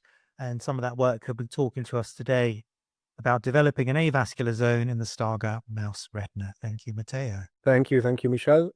These are not my slides. Do you mind changing? Yeah, these on. Thank you. So good afternoon, everyone. My name is Matteo Rizzi. I'm a lecturer and group leader at Moorfields Eye Hospital, not far from here. I decided to keep it simple and just keep one slide. I'm kind of regretting showing this slide because that's a picture of the lab. And when I showed it to someone, they said, "Oh, everyone else in your lab is much younger than you." So, which is true. I think it's good to remember actually that a lot of science is done by brilliant kids in their 20s, and without them, it wouldn't be possible to develop therapies. And so, yeah, I'm going to use my time to actually tell you two stories. The first is a story that is happening in the lab, right at that place where the picture was taken. And the second instead is at Moorfields Eye Hospital. So the first project in the lab, which is actually supported kindly by Stargardt Connected, is a project that we are doing with mouse work. So as you've heard in the talks today, it's very important for us to have models of the condition, which basically means to replicate the conditions in animal models often. And as you probably have already heard many times before, mouse is the classic animal that is used to test therapies before they go to human. Now, there is a problem because the mouse eye is similar in many ways to the human eye, but it's not identical. And the mouse primarily doesn't have a macula. So as you know, Stargardt disease involves macular degeneration, and the mouse does not have a macula. And so it's a challenge to model this disease for us. And in fact, the way the mouse, there is a mouse with Stargardt disease, but it's a much milder progression of the disease compared to the macular degeneration we have in patients. So often lab life involves kind of taking a step back and trying to think, slightly crazy ideas and see if they work. And the idea we had, what if we make a mouse that has something like a macula, perhaps not with all the features of the human macula, of the human key part of the eye that is affected by Stargardt disease. But what if we can identify at least one feature that is key and we want to try and replicate that? And we decided that we would do that by focusing on the fact that some of you may know, some might not, the central part of our eye does not have blood vessels. This is nothing to do with Stargardt disease. It's completely normal. All of us have this. And the idea that we had is, what if we could make a mouse that has a little region that is like that? And you can probably, even if you're not scientists, you can probably relate with the idea that if you have poorer blood supply or less blood supply, you may exacerbate what happens with a certain condition. And so the question that we have, and we don't know the answer yet, but the question is whether not having blood supply in the region of the retina, the light sensitive tissue at the back of your eye, is going to make the degeneration worse in this mouse model. So if we have it, first of all, we'll be able to answer this question, whether we are right, whether the hypothesis was correct, that this does have an impact on Stargardt disease. But also, today we had many great talks on therapies, and therapies have to be tested. And so the ideal for us would be that the therapies we are developing in my lab, as well as other therapies, maybe there will be a better model, a better mouse model that we developed thanks to this grant that was supported by Stargardt Connected and Fight for Sight, will be able then to have a better animal model to study these therapies. Now, for the second part, I have to go back to the picture, but not the age in the picture. Well, actually, kind of the age, because I want to say that when I used to be as young as the other people in the picture, I had never met a patient. It seems crazy. Like, I used to work on Stargardt disease and other conditions, but I had never met a patient. I think Professor Michaelidis once took me for a tour in Moorfields, but that was about it. And I think this is actually, unfortunately, still quite common. A lot of young people that work on developing these therapies have never met a patient, which I think is why events like today are great. And we were discussing with Bhavna yesterday that perhaps we should make this kind of interaction happen more. Because I think scientists can benefit a lot from the motivation of meeting patients and families. And also because from patients, you can gather a lot of information about exactly how vision is impacted. So in the rest of the talk, I want to talk about a project that we have at Moorfields Eye Hospital. And this is a project that is done by Hasina Bar, who's here with us today. So Hasina is doing a PhD with us in the lab, but was also diagnosed with Stargardt disease several years ago. And so this gives Hasina this dual point of view, which is very unique and I think very admirable as a choice to work on this condition. And so when we met Hasina, we could talk to her both as a patient and as a scientist who's trying to understand the mechanisms behind Stargardt disease. So what Hasina first told us was that there were symptoms associated with Stargardt disease which were very underappreciated. And when she tried talking to doctors about them, they seemed to tell her, well, maybe they're actually not due to Stargardt disease. These might be completely unrelated. And what we decided to do is to try and go out and poll people who have been diagnosed with Stargardt disease and see how common these symptoms are. And I just want to advertise here, there is a QR code. So Hasina made a survey, which only takes 10 minutes, and it would be amazing if as many of you or all of you could then take part of this survey, because we're trying to collect as much data as we can to try and understand how broad the pattern is across the population. I'm just going to give you a couple of highlights of what we found so far in a smaller cohort. And I have to say that this cohort, again, we are grateful to Stargardt Connected because we delivered this questionnaire through Stargardt Connected. So two of the symptoms that were very interesting were, in one of them is something that we call light aversion, or some people say photophobia, but I think that's a bit of a misnomer. And it's the idea that with certain eye conditions, you feel very uncomfortable if you go out in bright daylight and you want to wear sunglasses, and if you don't wear them, you might get a migraine, etc.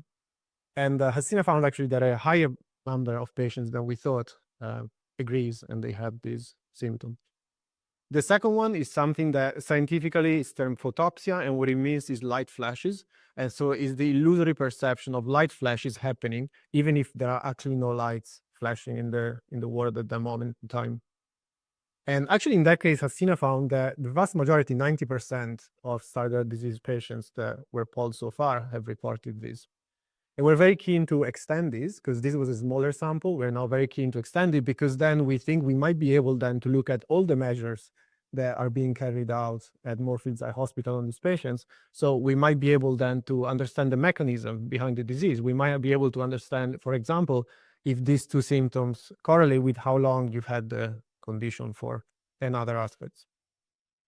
And I also want to conclude by saying that if we could have good symptoms and very good quantification of these symptoms, they might actually become even readouts and measures that can be useful in clinical trials. So once there will be a clinical trial, it will not just one or two measures anymore that are used, but we will be adding new dimensions and new measures that could be super useful. So allow me to say for the second and last time that, so if you scan the QR code, it will only take you about 10 minutes, and it would be amazing if you or your family members could do Hasina's questionnaire. And thanks for your attention.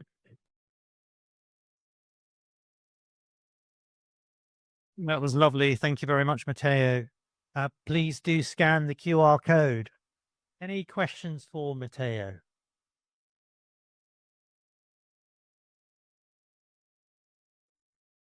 So, Matteo, do you actually need more patients? Clearly, you need them to poll and answer these questions. Are you doing any testing on patients or?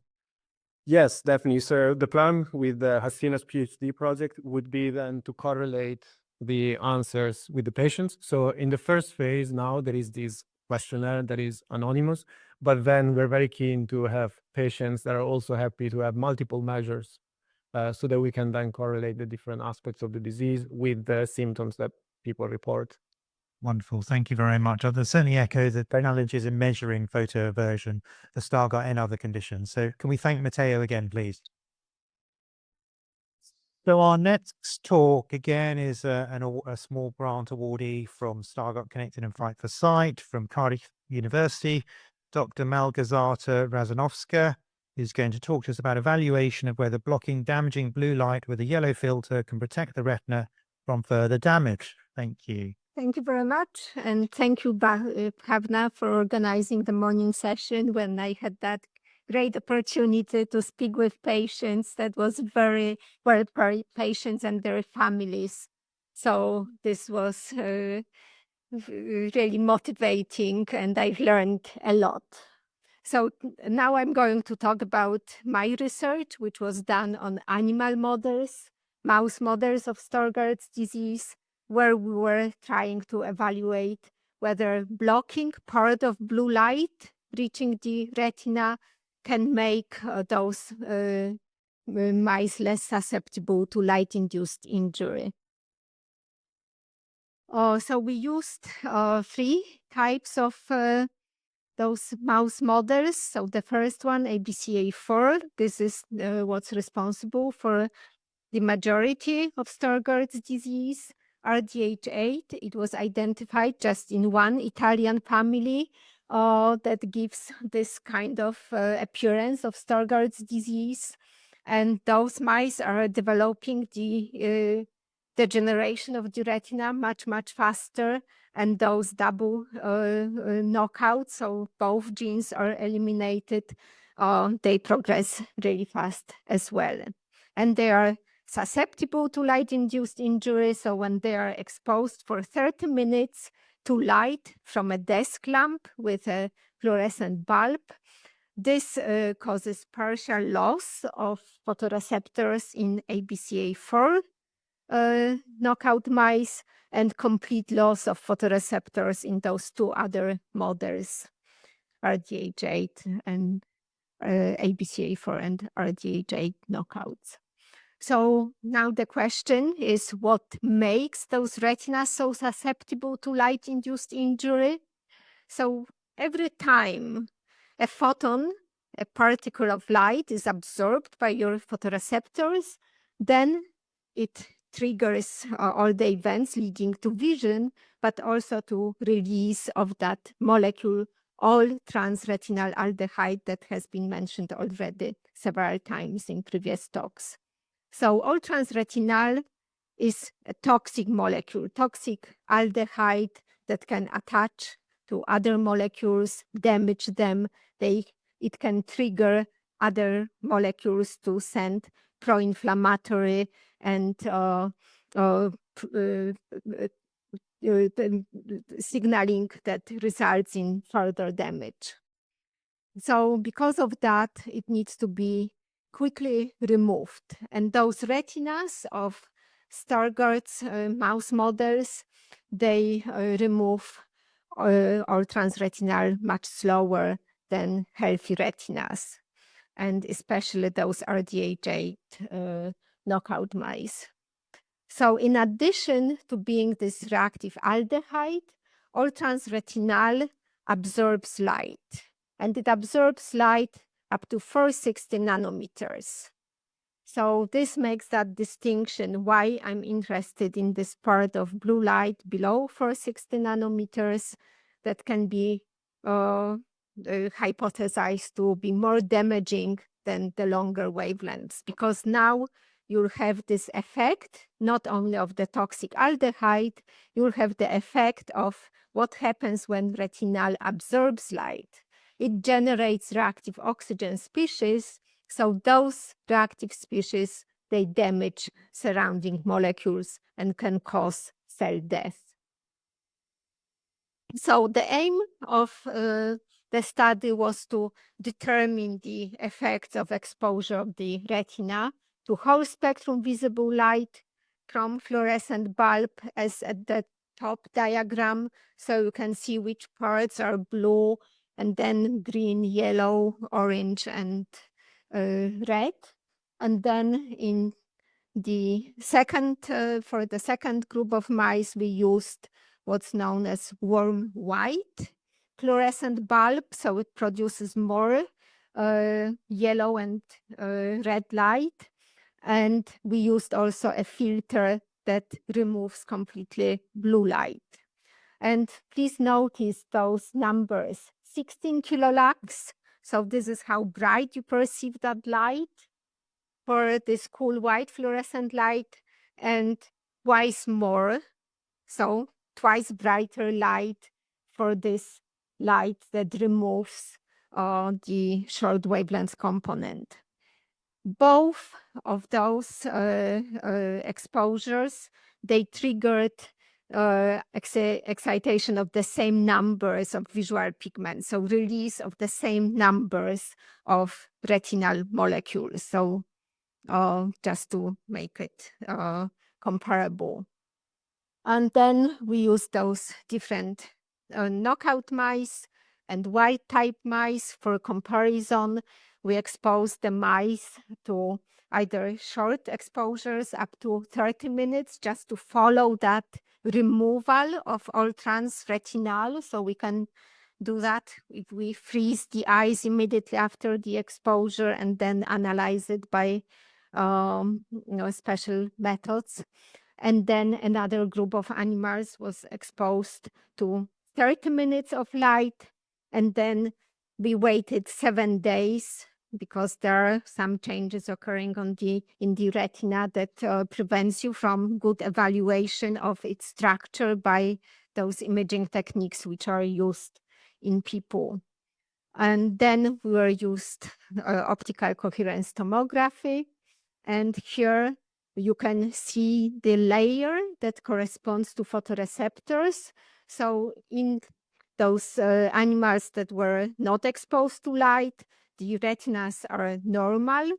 Those mice were maintained in dark to prevent from degeneration caused by just daily exposures to light.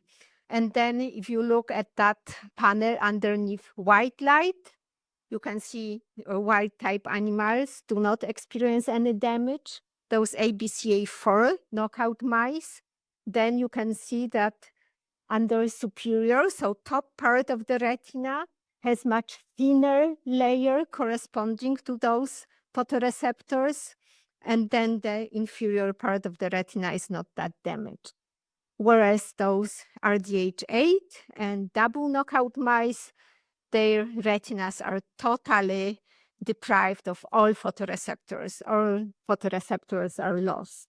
Whereas that exposure to light above 60 nanometers, ABCA4 knockouts, they are not affected.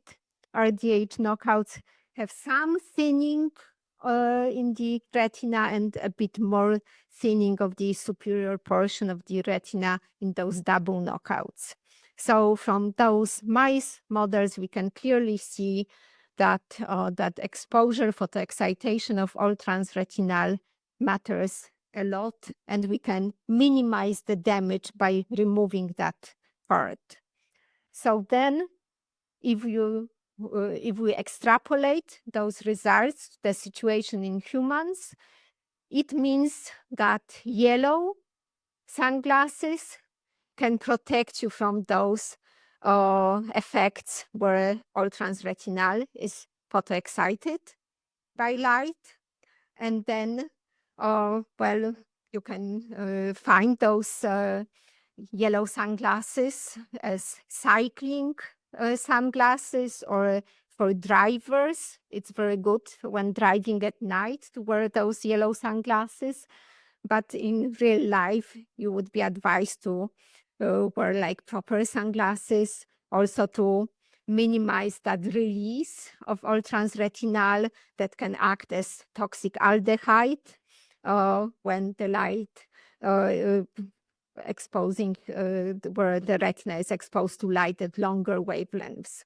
And brown sunglasses, typically, they would block more of short wavelength light and then gradually allow more of longer wavelength light. Whereas gray sunglasses, they're allowing that blue light to get through, and then your pupil response when it's in darker environment is to dilate, and that pupil dilation can increase the intensity of light reaching the retina 100 times. So it's a lot. So this is something worth to consider when you are choosing the sunglasses, how dark they are for the conditions when you are using them. Right, so this work was done in the US, in Chris Palczewski's lab, and now I'm having that generous support from Fight for Sight and Stargardts Connected, where we are using the frozen eyes, specially preserved, where we can look at molecular level whether there is damage to the other type of cells which are susceptible to damage, retinal pigment epithelium, and also whether there is deposition of complement in those eyes which appear to be to look healthy in those OCT scans. So in Chris Palczewski lab, Akiko Maeda, she taught me a lot of those techniques I've been using, and currently in Cardiff, I collaborate with Julie Albon and Ben Mead, who are also involved in this project. And I would like to thank again Stargardts Connected, Fight for Sight, and thank you all for your attention. Thank you. Thank you very much, Malgorzata. Do we have a question?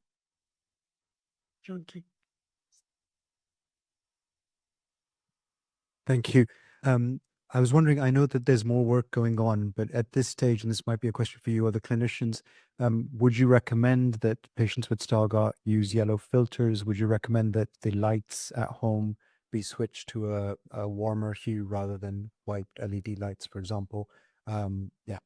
I cannot recommend anything because I'm not a clinician, but if I had a child with Stargardts, I would definitely use those filters we are using for experiments with mice. So these filters are Lee filters, a company that produces filters for theater lighting, stage lighting.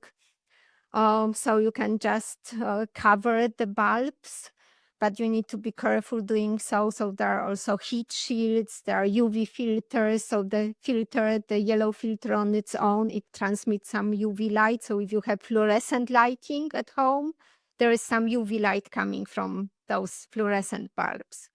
If you have LEDs, there is huge blue peak from LEDs. So it's worth considering. And then if you have warm white LEDs, they have smaller blue peak in comparison to this other part coming from phosphorus that are excited by this blue light and then emit yellow or red light.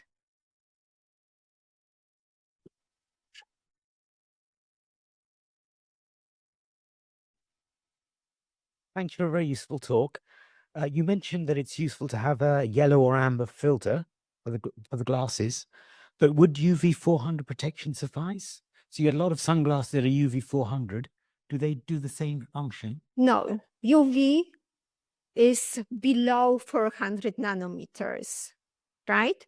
So all transretinal can be excited below 400 nanometers. Actually, its absorption maximum is at 380 nanometers. So definitely for children, they should wear UV, at least UV protection, right? Because their lenses, they transmit UV light to the retina.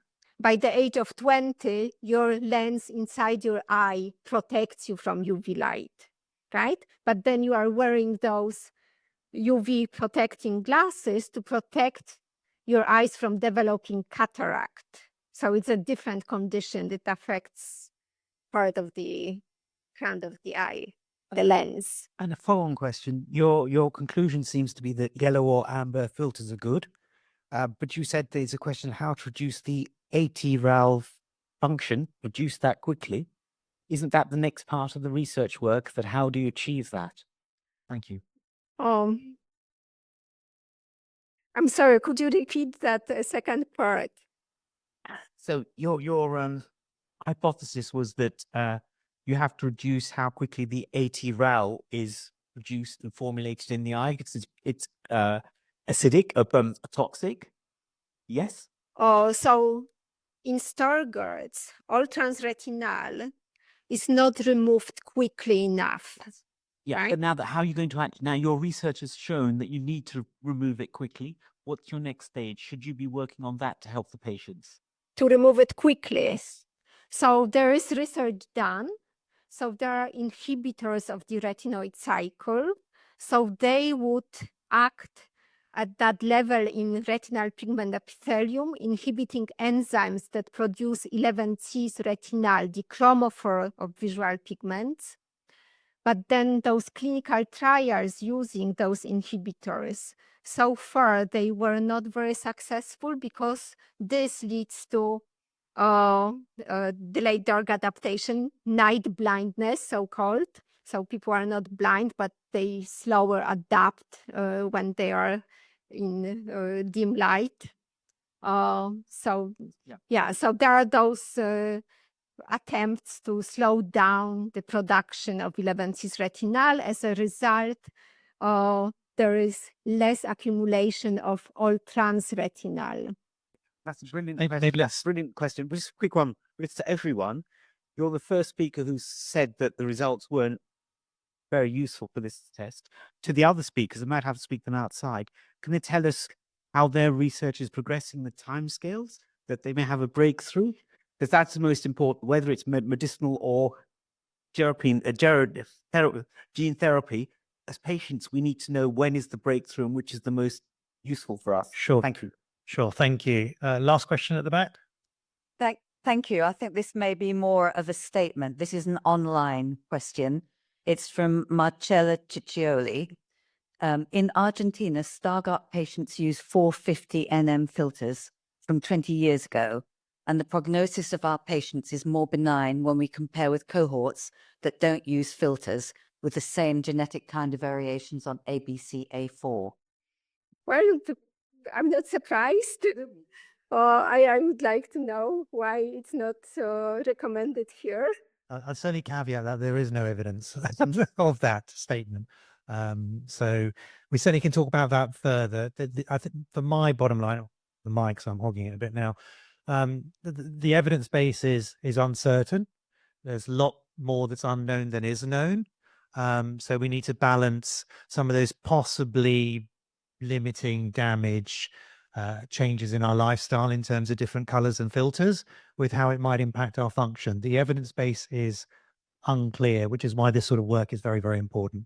Let's thank Malgorzata again, please.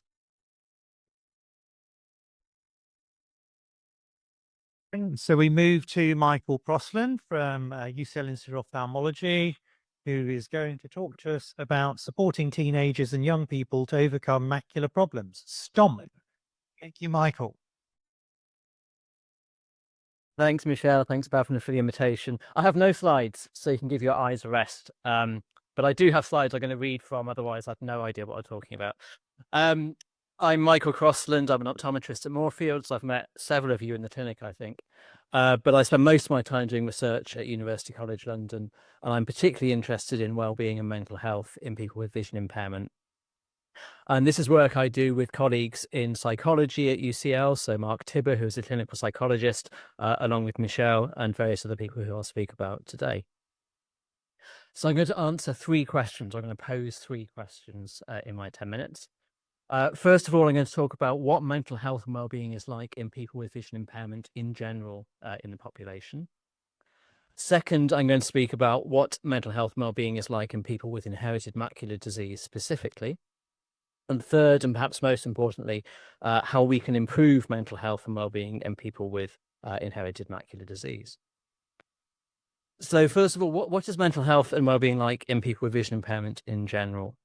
So to answer this question, we've looked at a very large population survey called Health Survey for England. This is an annual study where the researchers randomly sample people from the whole population using postcode analysis. So this is a representative group of people living in England. And this is a large study which is done to plan health services and to determine impacts of different interventions on people's health. So each year, this survey has a slightly different focus. In 2013, it had a focus on vision. So as part of the study, people were asked to self-report their vision. They were asked questions about diagnoses they had, about their contact with eye services and so on. And from this 2013 study, we have about 7,500 people across England who were asked various questions, including whether they had any diagnosed mental ill health condition like depression or anxiety, and whether they had any vision impairment. And what we found by analysing these data is amongst those with vision impairment, about 11% had a diagnosis of depression, anxiety, or another mental health condition. And in those without vision impairment, it was about 5%, 5.25%. So first thing to emphasise is most people with vision impairment do not have depression, but the odds of somebody having depression or another mental health condition when they have vision impairment is about twice that of somebody without. So it's still relatively rare, but it's a doubling of risk in that population.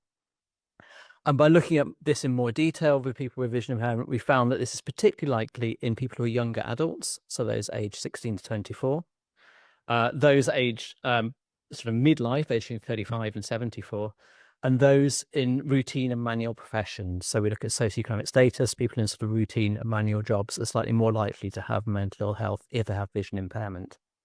So again, to emphasize, by no means everybody has this has a mental health diagnosis if they have vision impairment, but we particularly need to target people who have in earlier life and those in routine manual socioeconomic groups.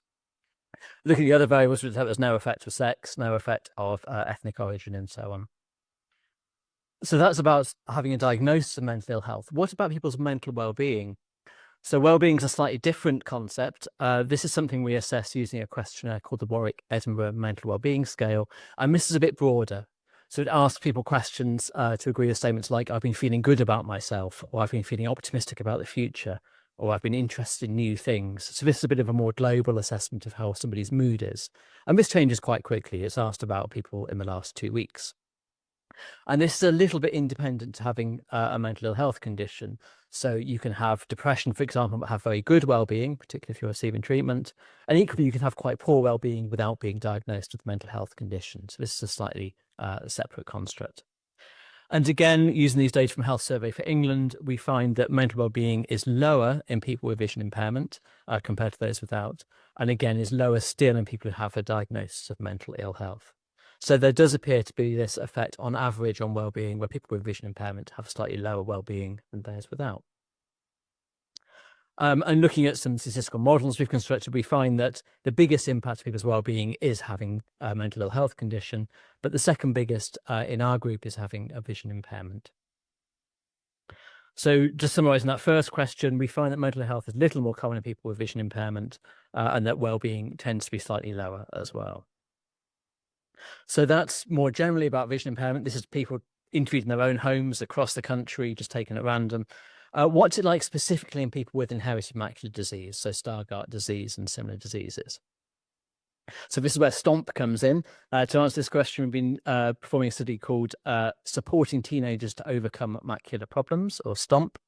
This is supported by the Macular Society and lots of support from Stargardts Connected as well.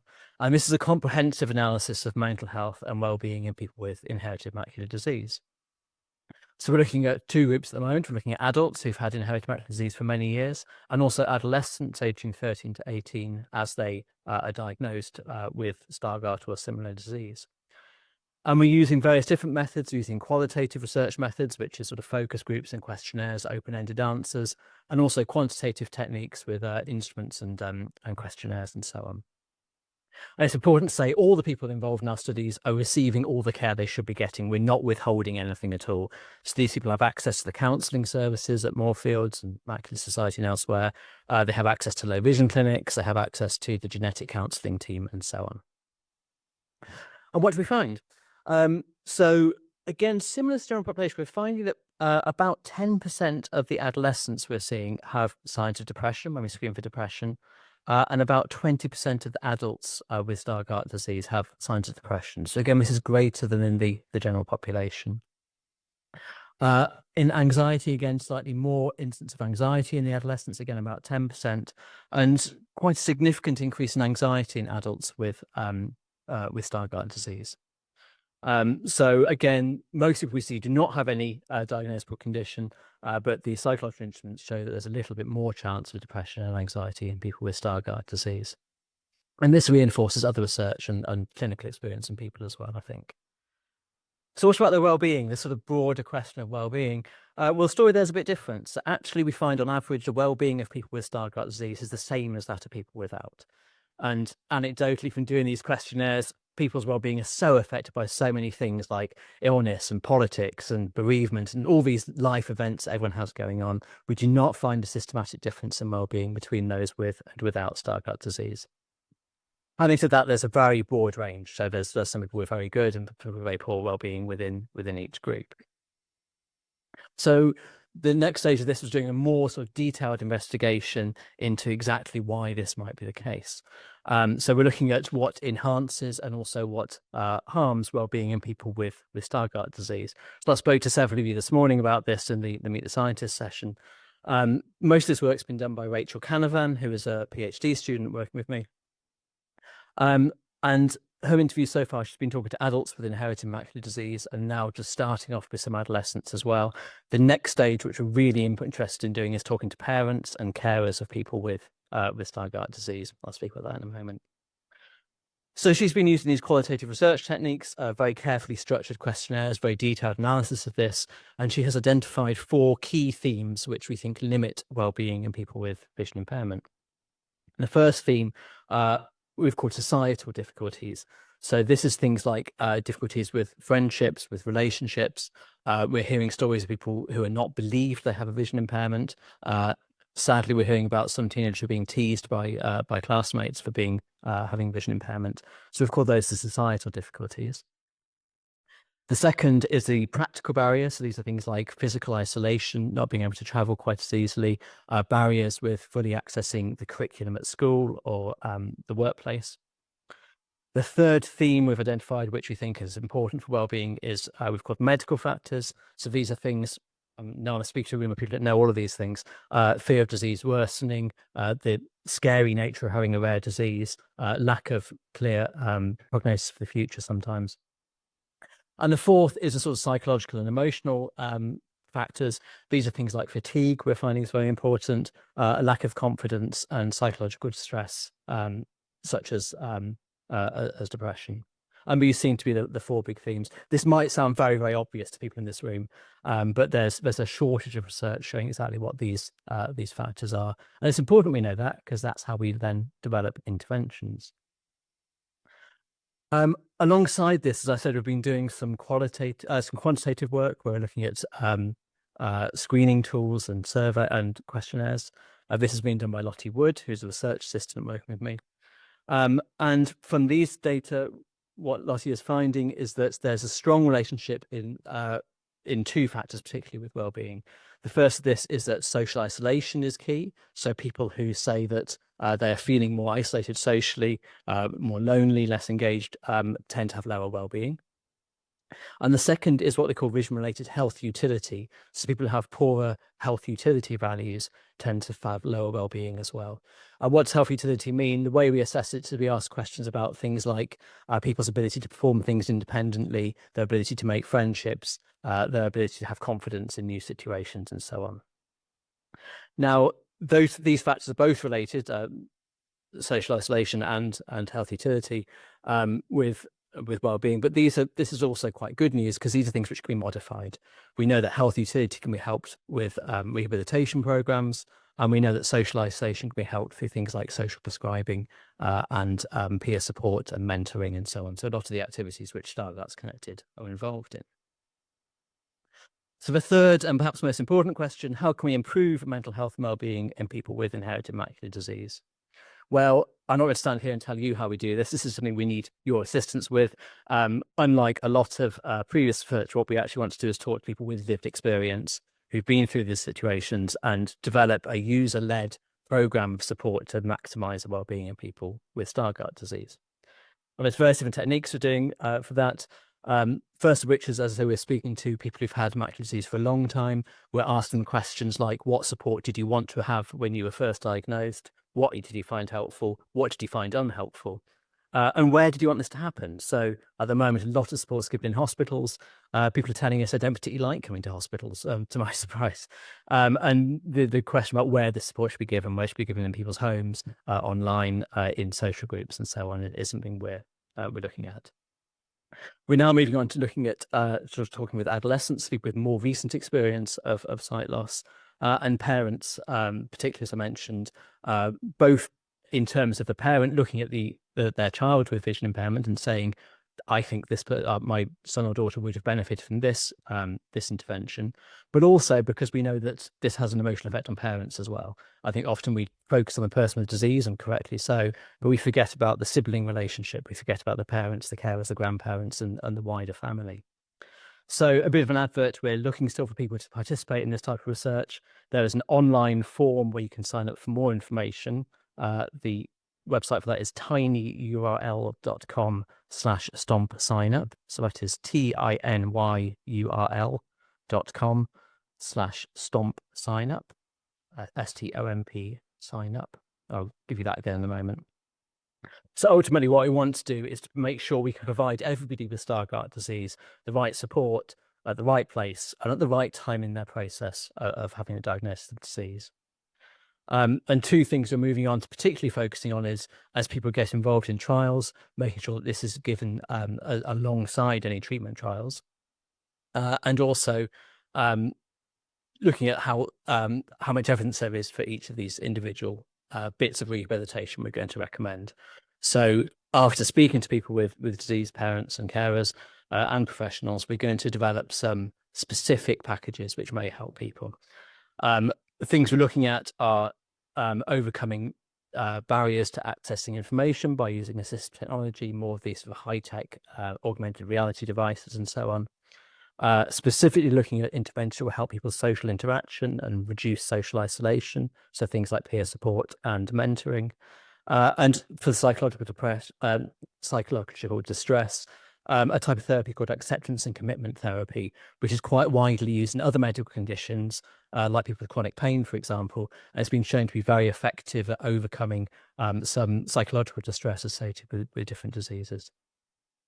So ultimately, our aim is to improve the support we can give to people. I pose three questions. So the first question is, what is mental health and well-being like in people with vision impairment in general?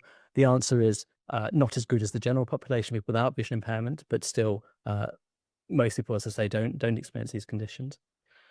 The second one was, what is mental health and well-being like in people with inherited macular disease? It's okay. It's pretty good, but it could be better. And particularly anxiety in adults, we think is something that needs to be targeted. And third, how can we improve mental health and well-being in people with inherited macular disease? Well, together, I hope we'll find out. And I urge you to please sign up to give your input to this as well. So the website once again, oh, it's flashing now, 0. The website once again is tinyurl/stomp sign up, STOMPSIGNUP. Thank you very much. That was excellent. Thank you very much, Michael. Very, very important work. Do we have any questions for Michael before please, at the back there.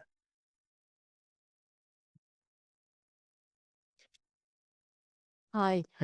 Thank you for that. As somebody who's not London-based, I'm lucky enough to be under the care of Moorfields, but I'm aware that Stargardts is global, but not everybody is aware of Stargardts Connected, and involved with that. How do you get your message across to those people receiving treatments outside of London and outside of Moorfields, and not just specifically yourself, but other people who have spoken today? Because I'm from Welsh English borders. I know how poor the information around Stargardts is within professionals, within the visual, and that's no disrespect to them, but they just don't see it as much. So how do you link into the remote area? And I know I'm basing this about the UK. That's the one that's relevant to me, but do you link into the far-flung areas of the UK, and are you sharing research? Are you sharing information? And is it accessible to people who aren't lucky enough to be under Moorfields care? Yeah, no, very good question. It's a challenge. Obviously, we speak at scientific meetings like this, and also at professional meetings for optometrists, ophthalmologists, and so on. I think this is an area where Stargardts Connection and other charities like this have a huge role to play because of this communication. But I agree, people who have not necessarily have access to this group don't necessarily have not necessarily found this online. It's something we're very keen on. There's a big media team at UCL and at Moorfields trying to make sure our message goes to places like In Touch on Radio 4 and trying to get our research communicated more widely. But you're absolutely right. We're looking at people who are in the system, who've got a diagnosis, who've got access to healthcare. So even within the UK, we know there's a lot of people with vision impairment we just don't know about because they're not in touch with services. And then if you expand that globally, yes, it's obviously even more of an issue. So I've not really answered your question, but I think actually for most of us, it's a very important issue. Yeah. Yeah, we had a discussion about this yesterday, actually, at the scientific meeting. So, for example, ECLOs, lieutenant liaison officers, are a good source of information in other hospitals. There's not good databases in this of everybody involved with vision impairment, but there's various different things like Sightline Directory, which we can contact people through. So, yeah, but even in the UK, it's very fragmented. And then as you go more internationally, it's even more difficult. It's a great question. I think it's something that the charity is going to prioritize, getting the word out. You're absolutely right. Thank you, Michael. There's another question at the back there. Good afternoon. Hey. Our son was diagnosed between the ages of 7 and 8. And this has been quite an extraordinary journey for us as a family, because children can't say, I feel anxious or I feel depressed, mummy. They behave in different ways, and their behavior is communication. This is particularly difficult for us in the education sector because your child is labeled as naughty, disruptive, potentially on the autism spectrum, when actually they can't see. The other issue they also have is that they suffer from severe cognitive overload, because not only do they have to learn, they have to try and access what they have to see. They suffer severe social isolation because he has strange head movements, and children will often assume that he's trying to break things or snatch things when he's basically just trying to see. There's a lot of issues. There's a lot of this. It's very difficult for parents as well to try and explain to the school why your child is behaving in a certain way, and making suggestions like maybe you should have movement breaks and maybe you should have this and that, where we are also, we're trying to understand, what is happening for our child. And I suppose what I want to maybe just ask is that there's also a greater focus for younger children who struggle to communicate, especially within the education centre, because at that age, most of their life revolves around what happens at school. And those children are really struggling, and teachers are really, really struggling to understand the link between behaviour and vision loss at such a young age. And our educators need a little bit more help to help those children and to show them better kindness in the classroom environment. Yeah, no, I agree entirely. Yeah, absolutely. I see young people in the clinic, the low vision clinic, I I often write the letters for the school year. We write the teacher vision impairment to the teachers and to the Senkos. And often I'm writing phrases like, they will not always make eye contact with you. They may not look as if they're engaged with your lesson. This does not mean they're not engaged. And I always say to the child as I read the letter, I say, I'm not saying that you are definitely not being rude, but it doesn't mean you're being rude necessarily for not making eye contact. And I think the teacher vision impairment are absolutely keen for that. Having a good QTVI locally is so important. And for that education for the teachers as well. I think there's so much awareness of neurodiversity with teachers now that often they assume poor eye contact is a reflection of, as you mentioned, autism rather than vision impairment. But yeah, I think this is really key. And again, it goes back to the question of getting the information out, I think. But no, thank you for that input. It's really, really useful. I think please sign up because we exactly the sort of things we want to put in our papers. Thank you. Thank you. Hi there. I just wanted to mention barriers to exercise because you talked about mental health with all the various elements of it, but not exercise, which is fundamental to life and health and well-being. So I really wanted to ask you if why isn't that being featured in part of your questions? Or It's interesting. It's something which actually came from one of the discussions this morning. Somebody mentioned judo as being a useful thing for all sorts of reasons, for exercise, which obviously helps sleep and well-being, also for sort of self-defense and also learning how to fall. And there's a paper from, I think it's from Turkey, looking at ice skating. And it was actually a really nice intervention where they got people with vision impairment, children with vision impairment to do ice skating. And again, they found positive outcomes from this because it was fun and it was physical exercise. And again, this was element of sort of pushing your boundaries and not being overcosted and being wrapped in cotton wool, so to speak. So yeah, no, I think that's a really key point. Mark Tibber, my colleague, is very interested in fatigue, cognitive overload, and sleep as well, which are other factors. And again, exercise is a key part of that. it's got to be one of the pillars, I think. Yeah, no, I think mental health. you're right. It's interesting. It's not come out from the interviews with the older people yet, but I think it will come out with the teenagers and the parents. But The only other comment I just wanted to make is that I have attended Moorfields for too many years, I'd like to mention. And one of the things I actually specifically asked to my consultant was, I would like a complete sort of, review of what help there is available for me and what interactions I can have. Because obviously over the years, things change. I don't think I've ever heard of you or your work. So that was very interesting to find that out today.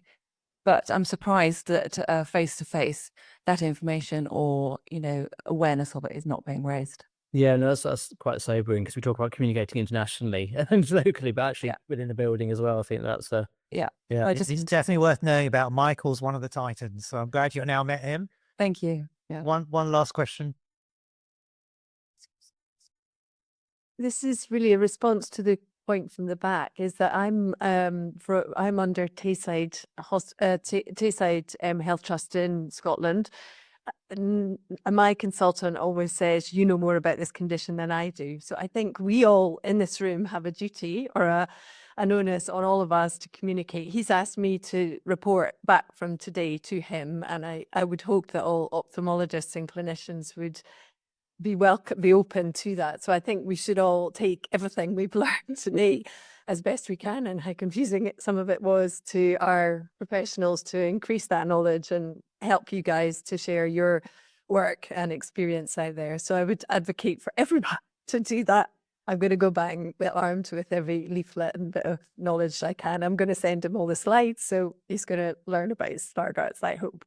Thank So you. Thank you. I'm looking at my phone, not to be rude, but because we have a very active low vision practitioners WhatsApp group, and I have a colleague in Scotland who is in Lanarkshire, Culture's Tayside, but who is exactly looking at this as well, the psychological and social needs of patients in Lanarkshire, and feeling that she's again making those connections.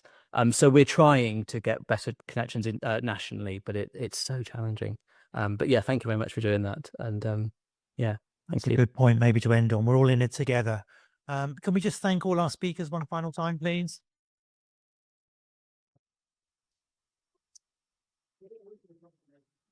That was great. So we've finished almost on time. We reconvene at 3:45, please. Thank you. Okay. Cool. How are you all feeling? It's been amazing, isn't it? I'm just in front of you. My name is Marina. I'm one of the trustees at Stargardt Connected. And we are going to have a patient panel or a lived experience panel. We have here me, Marina, and Ethan's team as Rafia and Alice. We are all in front of you in a semicircle. And I hope you enjoy. The point of this panel today is to share, they will share a little bit of their lived experience and then different specific topics. We all have Stargardt disease here. So we are talking Stargardts to Stargardts, which I think it's really nice. I'm very happy actually for this conference. I've been to so many conferences in so many places, and it's amazing to see that many people and that high level panelists that were just explaining before in the session this morning. So let's start. I will start with Ethan. So Ethan is a teenager. He has Stargardt disease. He is Bhavna's son.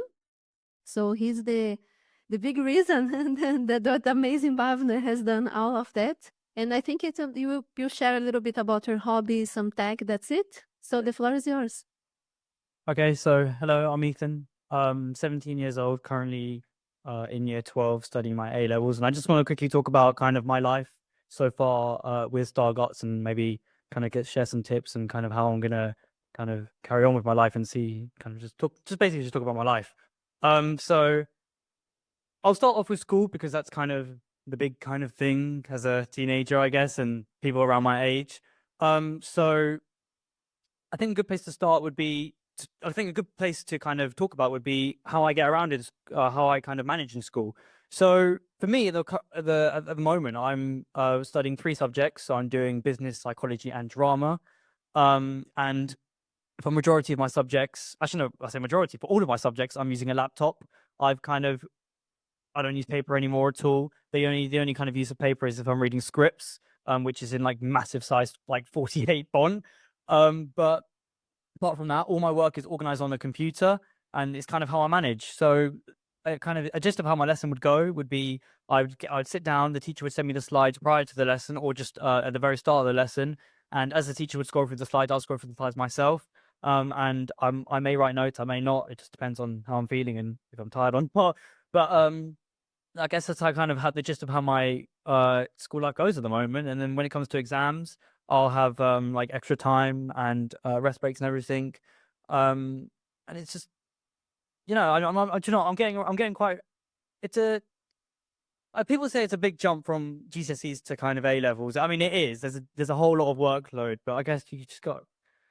I don't know. It's hard to explain, but it's like I'm just kind of doing it, I guess. But what else could I? In terms of school life, what else could I talk about? Let me think.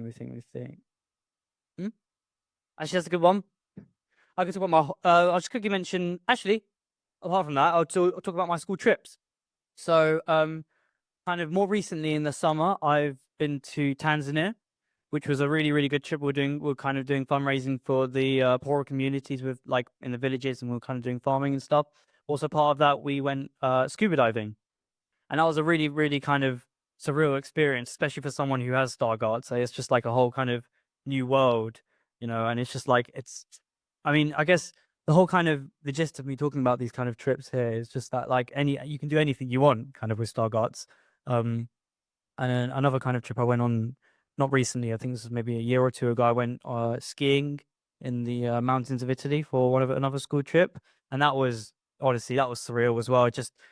It's amazing, you know, and it's also amazing what you can do with a visual impairment. You know, some people may feel down and say like, oh, I can't do this, or I can't do that, can't do this, can't do that, but you really can. It's amazing, you know, what you can do.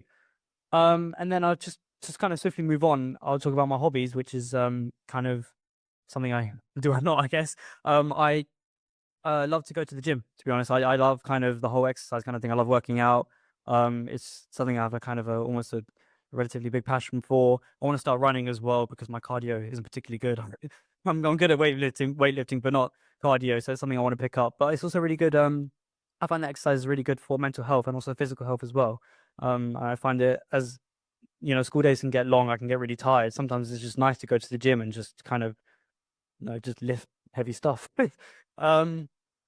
And then also, probably my biggest passion is cooking. It's something that I've enjoyed for many, many years now. And it's something it's such a big passion that I really want to take it into like a career. And I want to become, when I'm out of school and looking for a job, I really, really want to become a chef. And that's kind of my main kind of goal in life, I guess. It's just kind of something I want to do. I own a restaurant and everything, stuff like that. But kind of just what I'm trying to say is that even if you have Stargardts, you can do anything you want, And so yeah. Yeah.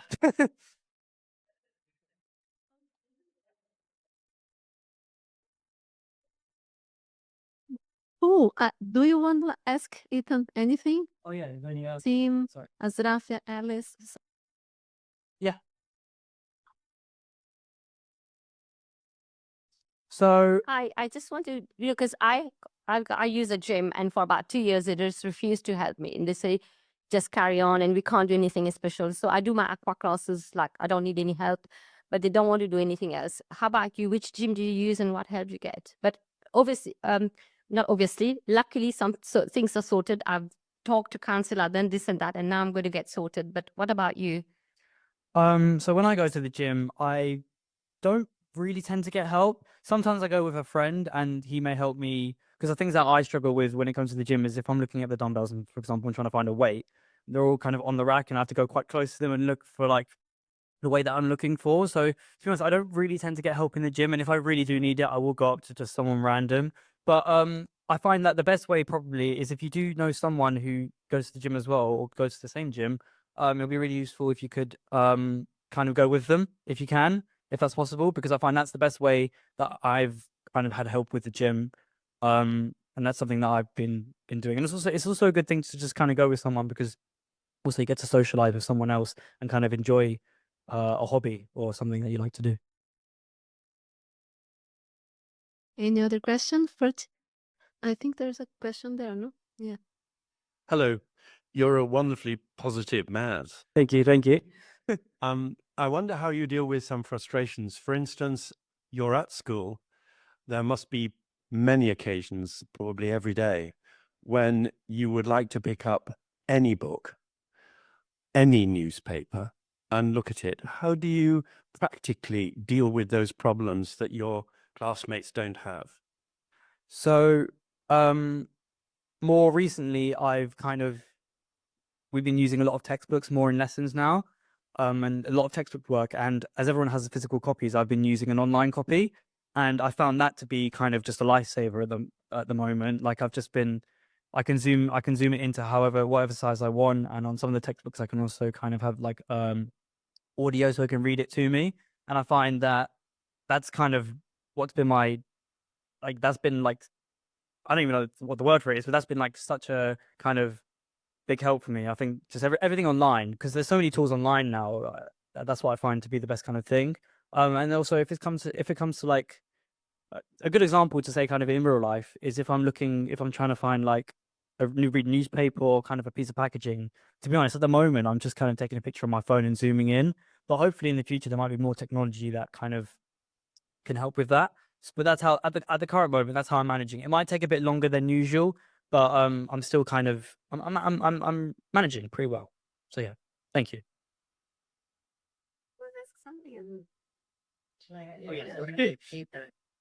I'm interested to hear what things your friends at school and other classmates do to help you. Yeah, like just dealing with the day. So a lot of the time when I'm one of the issues that I kind of face is, once again, of the textbooks. If I'm trying to find a page on my online textbook, I get a lot of help from them. That's something that I've kind of recognized that helps with me. And I find that everyone I have a good like circle of friends, and they're all keen to help, because a lot of them understand my condition now, because I've been at the school for quite a while, so they understand kind of what my needs are. And everyone just seems to help if like I'm asking for it. No one seems to be like no, because I mean it's quite I don't know if anyone would say no, but I find that I have a good circle of friends, and they help me in any kind of way I need, whether that's like reading the board or reading a textbook or anything like that. So yeah. Cool. Thank you.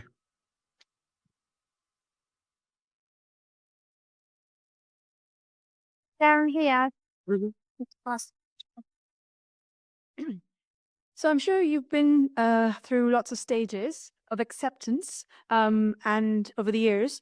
And have you felt at times where you were reluctant to take on, say, textbooks? We were just talking about, digital textbooks, or in your case, I don't think you're using it, but a lot of students will use a long cane because they need it. There's a reluctance for lots of things. So I'm sure you've been through that journey, and could you share an experience like that with us? Yeah, of course. So to be honest, with how I get around, I'm quite I take my kind of condition as like positively as I can. You know, I'm not ashamed to have it, but I'm also not I don't really share that I have it. So for example, I don't particularly wear kind of like visually impaired badges or maybe like a lanyard or anything. And I do tend to use a cane in some circumstances. That just depends. Like trying to skip a queue in an airport. But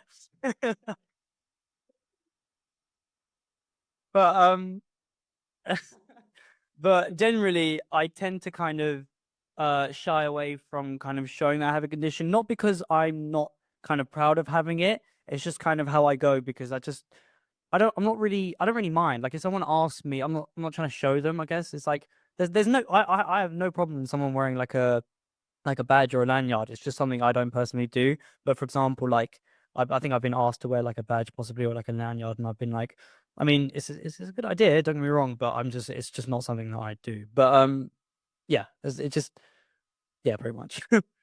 Thank you. Nice. Really appreciate the youth honesty and energy. It's amazing. It's really nice. So moving on, we have now Tim. Welcome, Tim. Tim is a para-athlete. Is that amazing? He participated in 4 Paralympic Games. Congratulations to you. It's amazing. Hold the applause. It was for New Zealand, not Great Britain. It's fantastic to be here, and just hearing Ethan, as someone mentioned, just such positive energy, and indeed the people surrounding me here and in this room. I think we should have had someone from Guinness Book of Records here. I wonder if there's ever been a time where as many people as Stargardts have been in the same room. So I'm Tim. I'm a son. I'm a husband. I'm a father. I'm someone that's lived with Stargardts for. I introduced myself without saying my age, unlike Ethan. But I've been around a few times. And yeah, as listening to Ethan again, it just does so many memories come back from childhood and adapting to it and denying, I think for me anyway, sort of denying the fact that I had this impairment and did everything I could to hide it. And it wasn't until secondary school for me that things started to turn around, and the dwelling on the things that weren't going to be possible anymore sort of slowly started to switch to, what was possible. And I was really encouraged. I was always into sport and really encouraged into sport, and running, having the peripheral vision, running was something that I could still do fairly confidently, and was encouraged into in secondary school. And I really, really enjoyed it. And I was competing, against my fully sighted peers, and that's what I was being judged on at the time. And as a result, I guess that helped me to really up my game to as high as it could be. And by year 13, by my last year at secondary school, I was ranked number 3 in New Zealand for my age across, all that was open competitions, and was starting to qualify for Paralympic Games, and was really, really fortunate to attend 4 Paralympic Games, from Sydney in 2000, Athens 04, Beijing 08, and finish off here in London 2012, winning a gold medal and a couple of silver medals along the way. And good. In the 8 and 1500 meters. And it's interesting because Ethan's just on that the cusp of adulthood and so much in front of you, and I'm sort of joining those dots backwards at the moment to sort of understand my journey. And I think confidence for me came through running and identifying myself as Tim the runner, the person that maybe sees a little bit differently from other people, but just wants to go out there and be the best version of himself. And then I also remember quite vividly at 13, I got this invitation from what the RNIB equivalent, I guess, in New Zealand, the Royal New Zealand Foundation of the Blind, to attend this 1 week camp in Taupo, which is a beautiful part of the central North Island. And it would be with other young people with a vision impairment. And going, I did not want to go because I was still this guy that, I had no, and it didn't identify at that time as someone as part of the vision impaired community. But that week completely changed my life on so many levels. Being able to meet other people, other kids that had similar experiences to me, I guess it made me feel both included but also empowered as well. And that sort of set off that journey. And my wife and I came over here in 2007 for the overseas experience that a lot of Kiwis and Aussies generally do. But for me as well, with that London 2012 excitement and wanting to train and race in Europe up till that point. And I was really fortunate to get some opportunities and I guess just use a bit of Kiwi ignorance and naivety. When we first got over here, I was still training a couple of times a day, but there was still a lot of downtime. So I went into some organizations and knocked on some doors and said, hey, my name's Tim and I come from New Zealand. I've done okay at a couple of Paralympic games and I used to do a few talks and is there anything you can do? And got the door slammed in the face a few times. But with persistence, sometimes comes amazing opportunities. And I came across a charity called the Youth Sport Trust, which do some amazing work to use sport and PE as a way to engage and support young people in all sorts of things, from obviously physical into mental well-being as well. And I got to be sort of an athlete ambassador for them, starting way back then, and involved in a few other programs, which got athletes from all disciplines, but into schools, just sharing their life stories. And I guess from that was able to forge a story, I guess, around encouraging that growth mindset. And again, that question around, I'd be lying if I said that I love standing on the sideline and not being able to see my sons playing football. I'd be lying if I said I love spending half an hour outside walking past this place 20 times before actually finding it. And those are things that we all deal with. And through having some amazing sports psychologists that I worked with over the years, one of the processes that I learned was just about letting go. Like I could allow all these things to stack up on my shoulders and weigh me down, or I could just say, well, yeah, that's me, and I'm going to have those little spikes and little pinch points along the way, but we'll get through those, and let's look at all the amazing other parts of life that can shine so much more sun over that than those things. And just being in a room with all you is just amazing, and just sharing stories and with people that this all resonates, which is cool. I know I've only got 7 minutes. I got 2 more little anecdotes, and I guess the other confidence thing, and you're talking about how you're so right. Like as a teenager, I didn't want, as I mentioned, sort of other people, and when it came to forming relationships, and when I started to get interested in the opposite sex, and that was just such a stressful thing for me, like that disclosure. And I met my wife on New Year's Eve in 2000, going into 2001, so many moons ago. It was just a social at a party. But yeah, plucking up that courage, which was just so stupid, because we had an amazing conversation, and then plucking up that courage, thinking that she knows I can't see all that well, she's gonna say, "We'll see you later." Well, she didn't, to her detriment. And that again, sort of having that confidence that people in the main are really kind, and they support us. If we do need to know what platform the train goes off, or indeed see through any kind of superficial insecurities we might have with a disability or a vision impairment. And now skipping forward to the current day, it's really cool. I work now in a bank, Santander, in our corporate and commercial bank. I'm not a banker, but I work in our people development team. So we have a small team that really help to drive a positive culture. We look at things like well-being, learning and development. And on Thursday, I got asked to go and speak to our risk colleagues. So 100 colleagues whose job it is. So Santander will go and lend money to companies so they can expand. And it's the risk people that are on the sort of other side of the fence that sort of challenge that and do all the sort of checks and balances to make sure that the companies are, okay and fit to be lent money to. So they're a tough crowd. And I sort of just said, this morning I got up at 5 a.m. and I went for a 5K run on the streets of Twickenham. In the dark, it's -1. As risk experts, like if I came to you with 5% vision and said I'm going to go for a run at 5 o'clock in the morning, will you sign this off for me? Of course they wouldn't. But there's so much nuance to it because they didn't at that time realize that there's probably 30,000 miles of running in my legs. There's all of that adaptation. There's the fact that running at 5 in the morning is so much safer for me than running on a bright sunny day when there's lots of traffic and things around. And I guess that's sort of another thing to just for me anyway, being able to, I guess, think about the strengths that we have and play to those more than maybe dwelling on some of those things that I find tough. And again, yeah, today it's been amazing. And I used the phrase before, but yeah, it's been for me a real awesome experience of feeling included, but feeling empowered by each and every one of you as well. So thank you.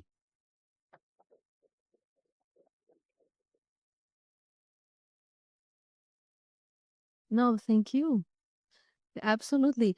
Run 5K when -1 degree. I think for me the worst is -1 and the dark at least. Do we have any questions? I think I see something there.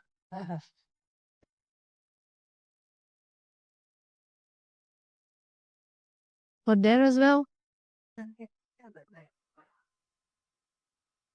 Yeah. Hello. Yeah, Tim, how do you run at 5 in the morning when it's dark? What do you use? Because I had to do that. So very, very quiet streets.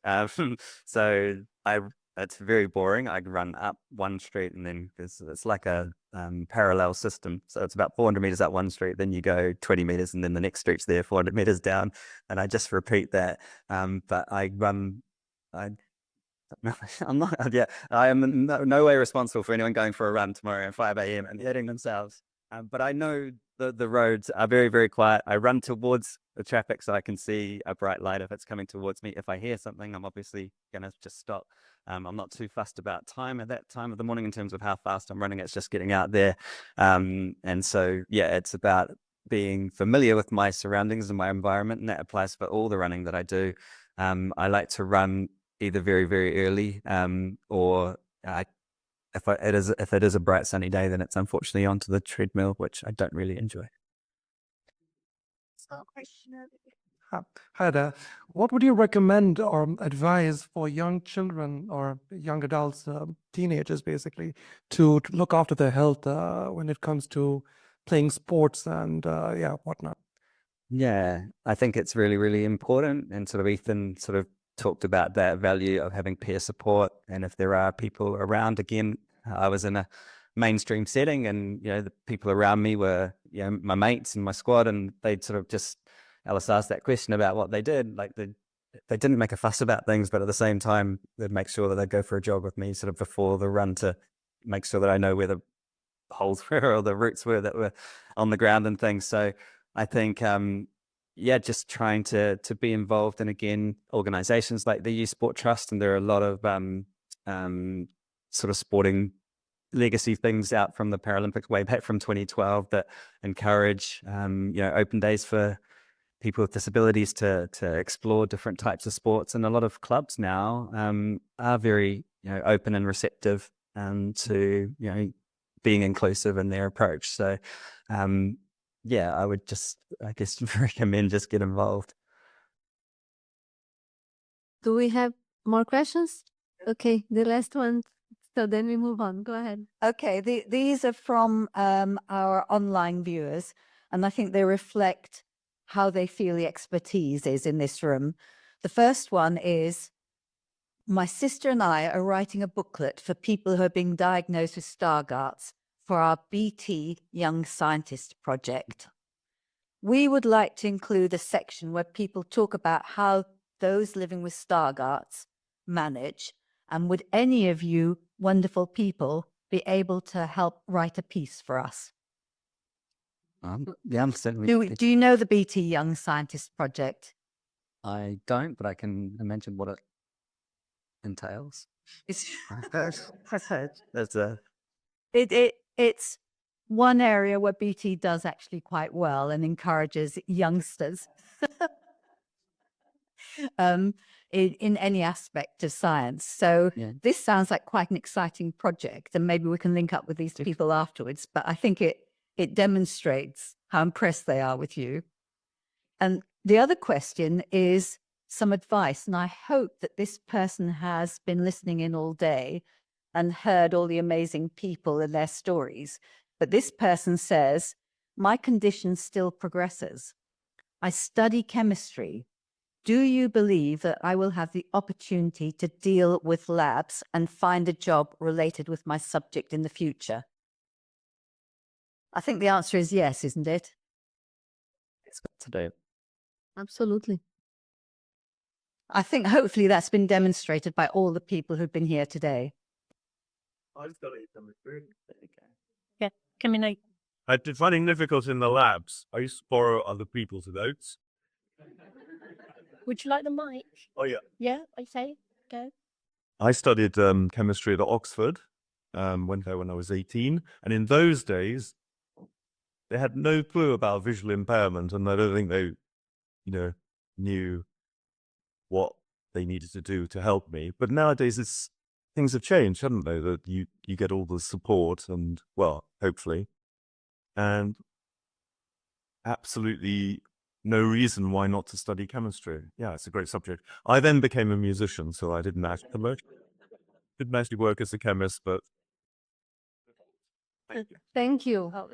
Oh, sorry. It was just following on from that point, actually. I've worked in both the NHS and academia where the person who asked the question might potentially want to pursue a career. And I can say they're both areas that are very progressive and understanding about visual impairment. So it is definitely an area that anyone with an interest in science should definitely consider for future careers. Thank you. I think there's one more comment, Ria. No, that's it. Then another online, which is how does working in a bank Actually work? Because this person wants to work in a bank. So I think people are getting very inspired. So thank you all very much. So yeah, I work in a corporate office, so it's just like any sort of, I guess, corporate office environment. I had Zoom Text, which was on my computer on day one. Use Microsoft Teams. I have an iPad as well, and so everything is as accessible as it can be from a tech perspective. And that's just part of, certainly in the UK, any major organization has that responsibility to be able to give you those reasonable adjustments to enable you to do your job that you need to do. So I'm very fortunate that that's the case for me. It's one more. Yeah. Hi, Tim. Hi, Ethan. So I grew up in Pakistan where I didn't have all the support or the awareness that is nowadays or in this country. And I wish I had all that support that you guys have had growing up to sort of take up sports and, be more physically active. I'm in my mid-30s now, and I've recently sort of taken up tennis and sort of other sports as well. What advice would you give to people who haven't been active when they were younger, and how could they sort of start that journey even if they are like across their 40s or 50s? Just quickly again, I mean, it's a wider societal sort of challenge in terms of fitness in the general population. Things like Couch to 5K and all those kinds of things are really great initiatives that, again, for many, it's something potentially could do independently, but for others, it's something where, and there's so many like running clubs and things, sort of very, very at a very social level, sort of starting up now. So yeah, being getting involved in some of those community things, and indeed some of those other more specific, like you mentioned, maybe tennis for the vision impaired, etc. Not only great for physical but also social well-being. Let's get on to I'm finding fascinating all the comments. I think that is one the main goal of the session is for really have this dialogue. So please continue to contribute, and I believe we should move on. Just a quick comment. For the chemistry and work, I feel we can do anything. It's about finding the solutions and finding the technology and explaining to people what are our needs, and we can do everything you want.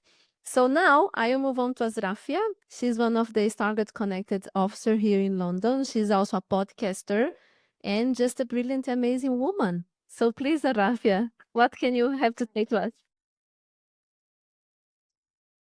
Thanks, Marina. So my sight loss journey started at the age of 11.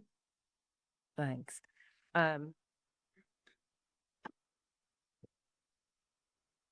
It started at the age of 11, and I've had Stargardts for over 30 years. When I started my sight loss journey, I didn't actually know what was going on. I'd never met anyone with any sort of eye condition.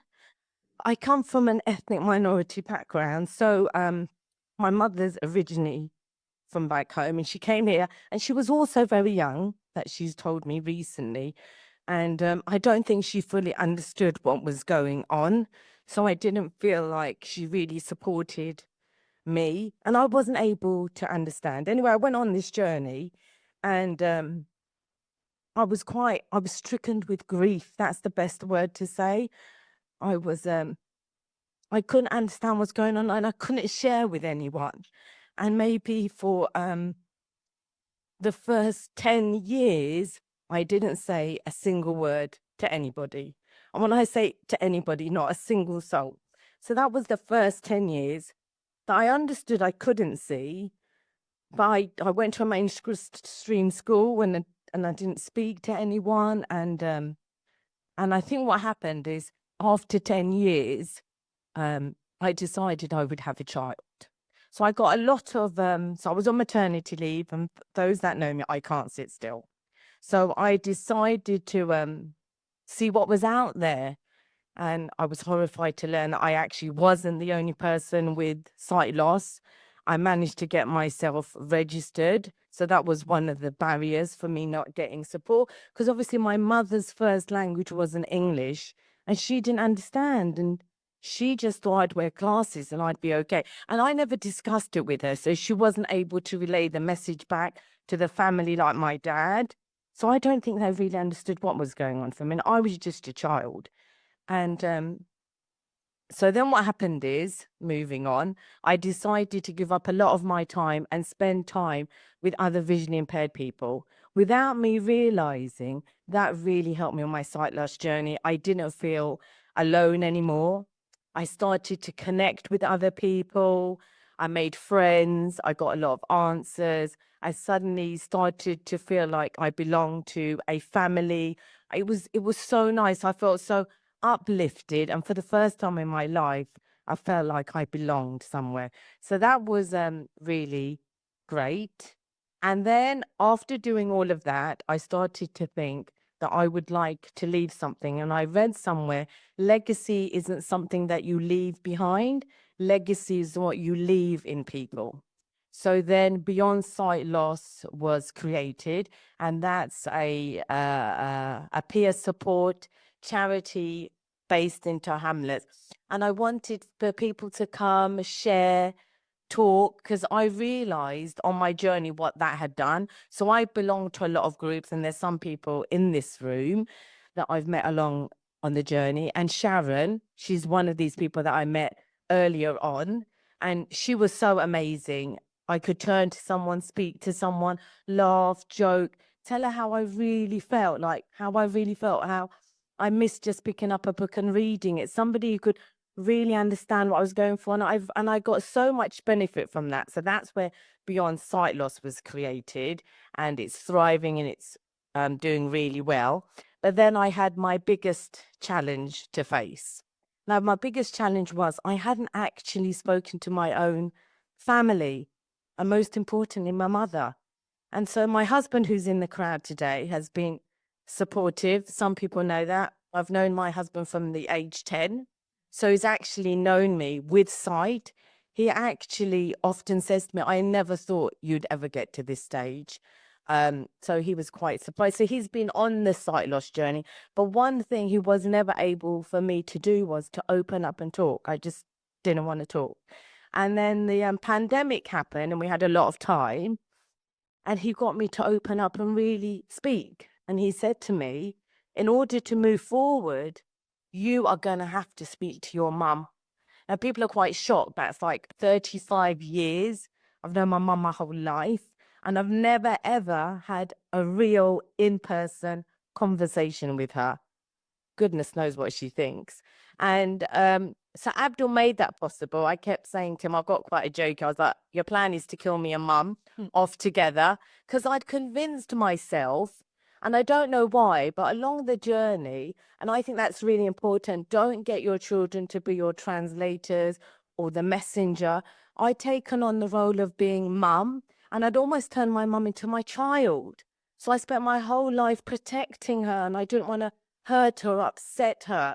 And even with my siblings, you know, I'm always like mothering them, nothing must hurt them. And one of the things was, if I didn't tell them what I was going through, I thought I was protecting them. So internally, that's why I get really upset when I speak about it. Although I've had it for so long, I've never really spoken about it. So I had this, well, Abdul, that's my husband, he arranged me to have this conversation with mum. It was awful. It was just absolutely. Now, what I mean is, as in the lead up, because it had to be alone with no distraction. I'm from an Asian background, so there's always people around. And he said, you can't be interrupted. You know, we've got to move everyone out. And I remember sitting there. I was quite shocked how much my mum had known. And she was telling me all the stuff that people had said to me that was wrong. What the careers advice had said, that I was told I was lying. I said, did you understand as a child I'm being told? And you said nothing? And she was like, but I couldn't speak English. I didn't have the vocabulary. I knew it was wrong. I knew you were upset, but I didn't understand and I didn't get certain things. And you never wanted to discuss. You'd always close up. And it was hard. Only now that she's older, and my mother does speak really amazing English now. And she says she understood. So we had this conversation. And really, what I really want to say, Abdul was right. It's taken me to the next level. It's opened up doors. I thought I couldn't get any closer to her. I can share, I can speak, I can be really honest. I'm not ashamed to use my Zoom text. I don't mind using my speech. You know, she was asking me to read all her medical letters to her. You know, that's a nightmare. She was just, you know, I said, Mum, I can do this, but I have got to do it differently. You've never seen your child. I do everything. I have a job. I'm married. I've got children. I do things differently. And now I'm going to allow you into my world, but you mustn't get upset. I think for some strange reason, she thought I was in a lot of pain. And I said, it's not that sort of pain. It was an emotional journey. So then, what was the next thing? Then in the pandemic, I thought, what's missing? And then I thought, I would like to do podcasts on ethnic minority communities. Now, when you're visually impaired and you're from an ethnic minority, there's also taboos, stereotypes, stigma, myths, and all of these sorts of things. So I talk about all of this on the I Believe podcast. I've done about 22. I cover different episodes, from what stops you using a white cane, education, relationships, dining in, out, getting ready to go, all the things that people want to know. How does Ashrafia Manchal? But I don't do this alone. I don't do anything alone. I do this as a collective. So there's other visually impaired people that come on a panel with a host and we discuss these subjects, because there's various degrees of sight loss. So it's really important that I get the message. So if you do want to listen, they're called I Believe Blind Pod on Spotify. On IB are hopefully going to be playing them from December. And really, if there's a message I'd like to leave is, please, in your local area, find out social group, peer group, support group. There's so much in I think Michael mentioned about the sight loss directory, the RNIB have. Look in, you've got Stargardts connected. You know, the secret to my success is talking to other people. I use smart devices because of visually impaired people, not the sighted community. The answers to most of my solutions, what I'm going through, have come from visually impaired people. So if you've got a loved one, a partner, a neighbor, a friend, anyone, just open up, speak, because it is the best therapy ever. And I just want to say thank you for listening.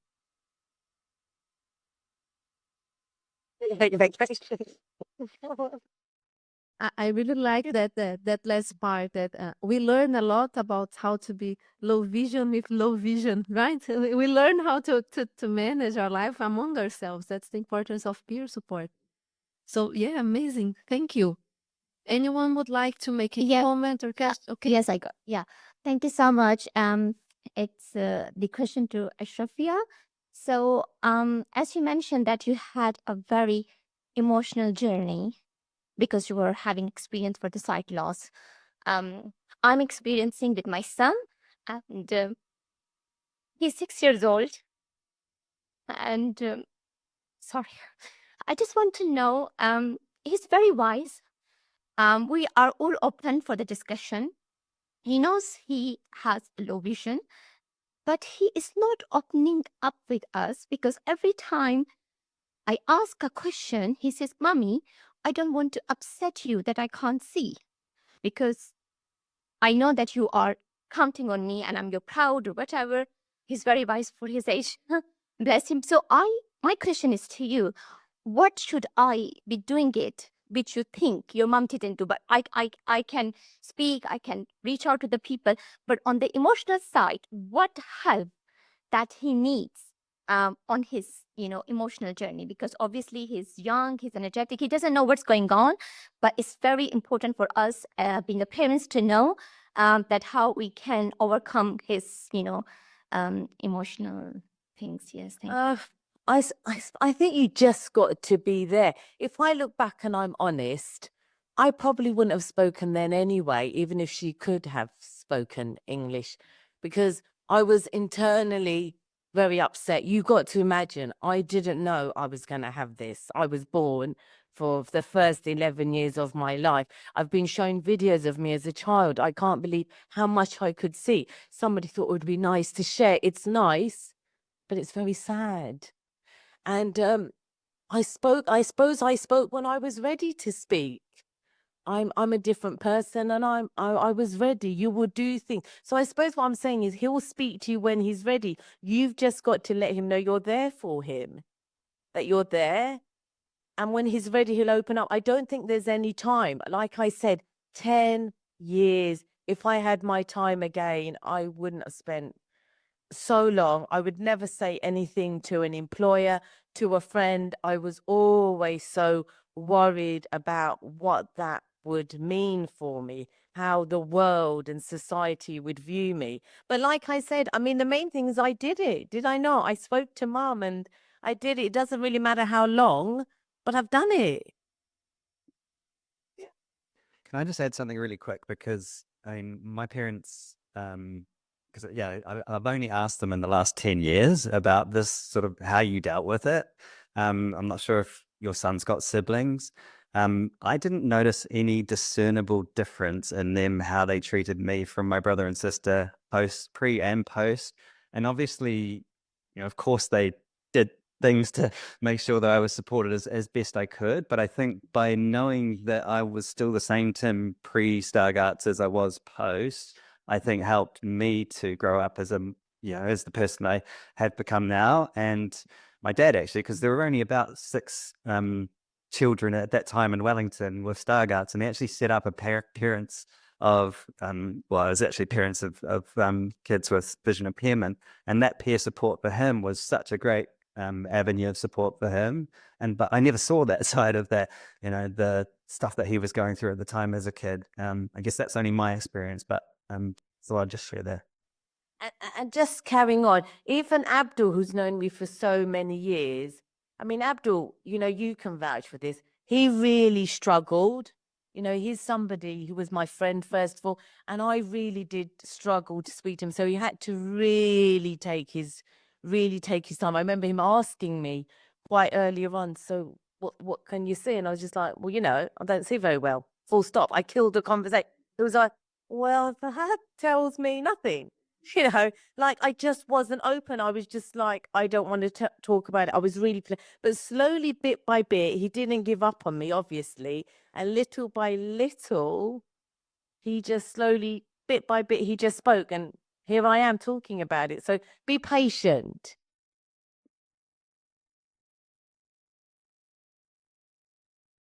Do we have any other questions? There's a question there, I think.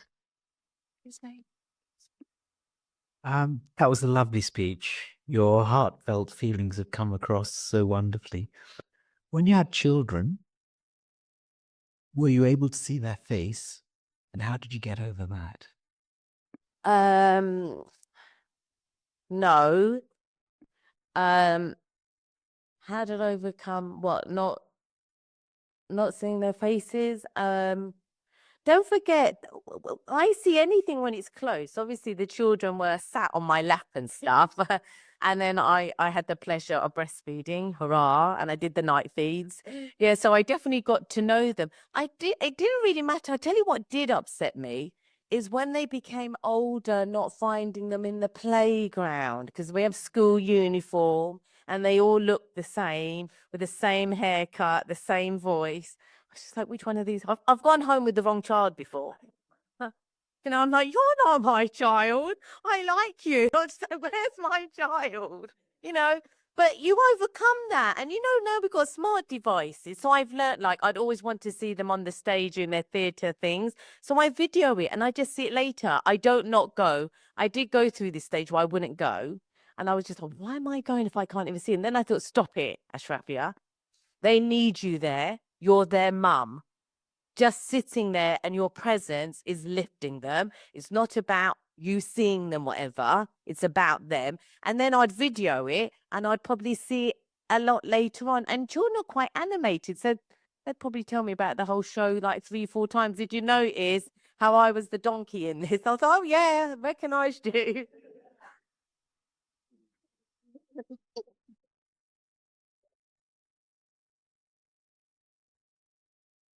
I'm really enjoying the energy and all the discussions. Do we have any other comments or shall we move on to Alice? Can we do? I think someone. I think there's a hand. Yeah. Yeah. I'm coming across to you. And then we'll move on. There we go. It's really a comment by way of a question, but after 40 years with Stargardts, I can't recall a single occasion on which telling somebody that I had an eyesight problem was had a negative impact. And I wonder whether any of you have had negative comments or negative things happen to you as a consequence of saying that you've got a defect. I mean, I might say, you know, I was a local district councillor.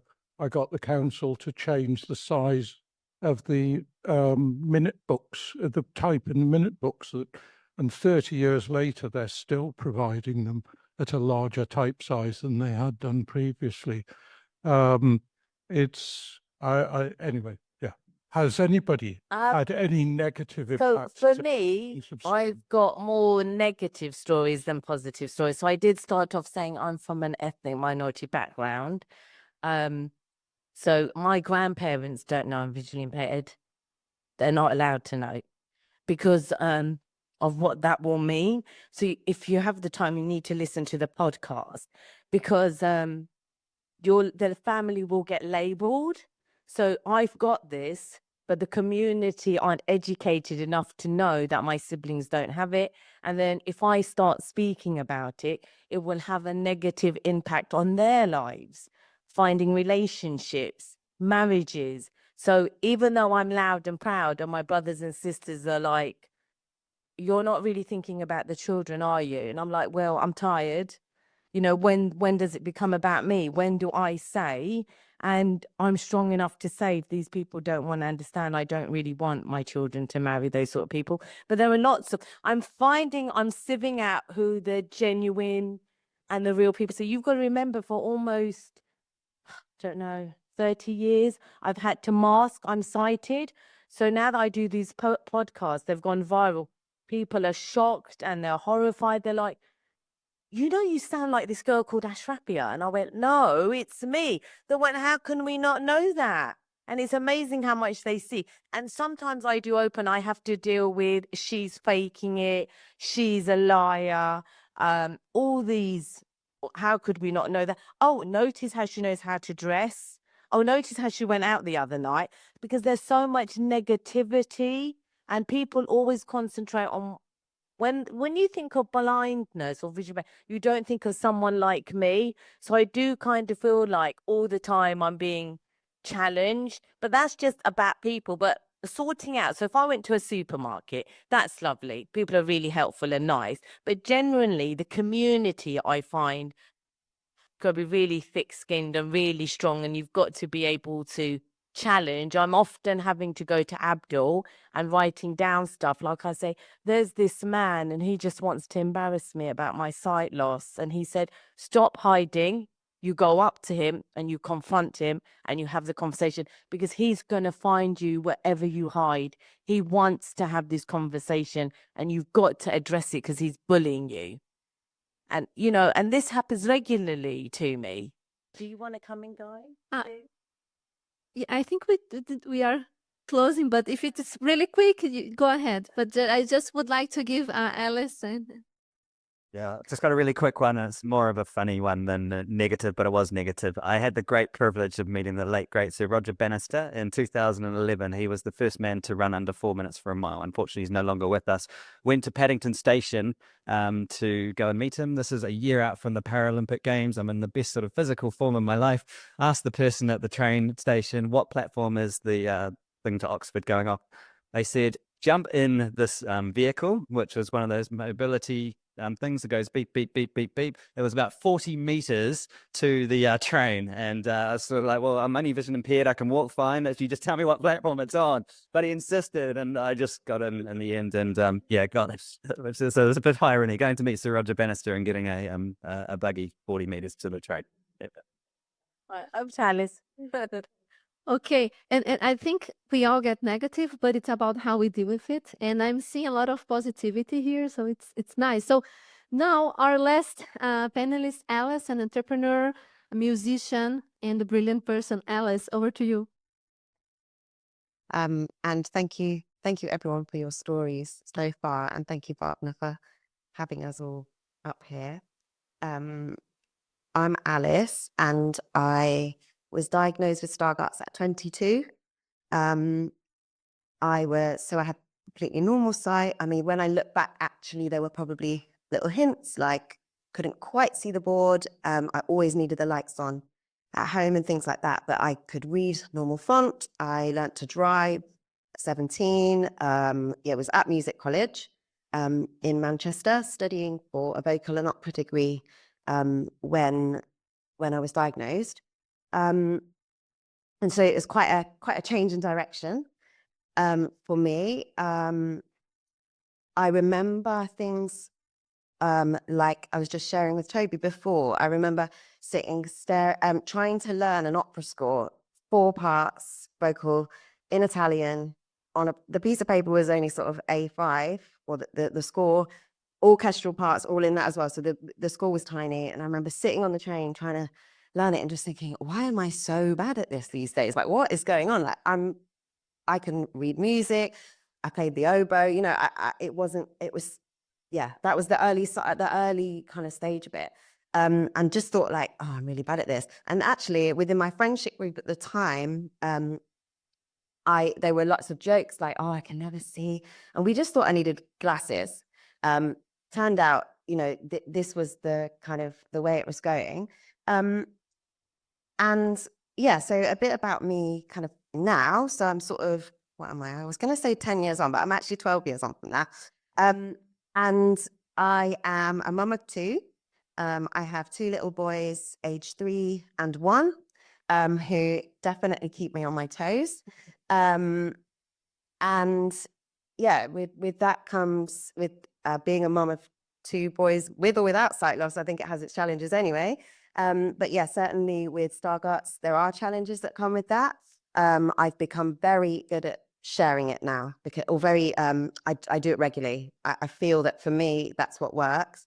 I've been meeting for the last few years. I've had maternity leave twice, and having to, meeting new people constantly, new mums, people, and all this. And I've actually just become really happy to say and to text them in advance and say, by the way, I know we're meeting in the park. I'm not going to be able to find you. You're going to have to, like, this is the situation. And I find I have to repeat it more than once. They're not going to understand just because I've said it once. And I have learned to not be frustrated with them in that, to kind of believe that most people are good. That's their intention, and they don't mean to upset you or frustrate you. That helps me in the first instinct, but that doesn't mean I don't get upset. I do. Regularly, there'll be other things that will happen in the street or whatever it might be, but I try to have that as my, okay, they didn't mean to do that. Wasn't their intention.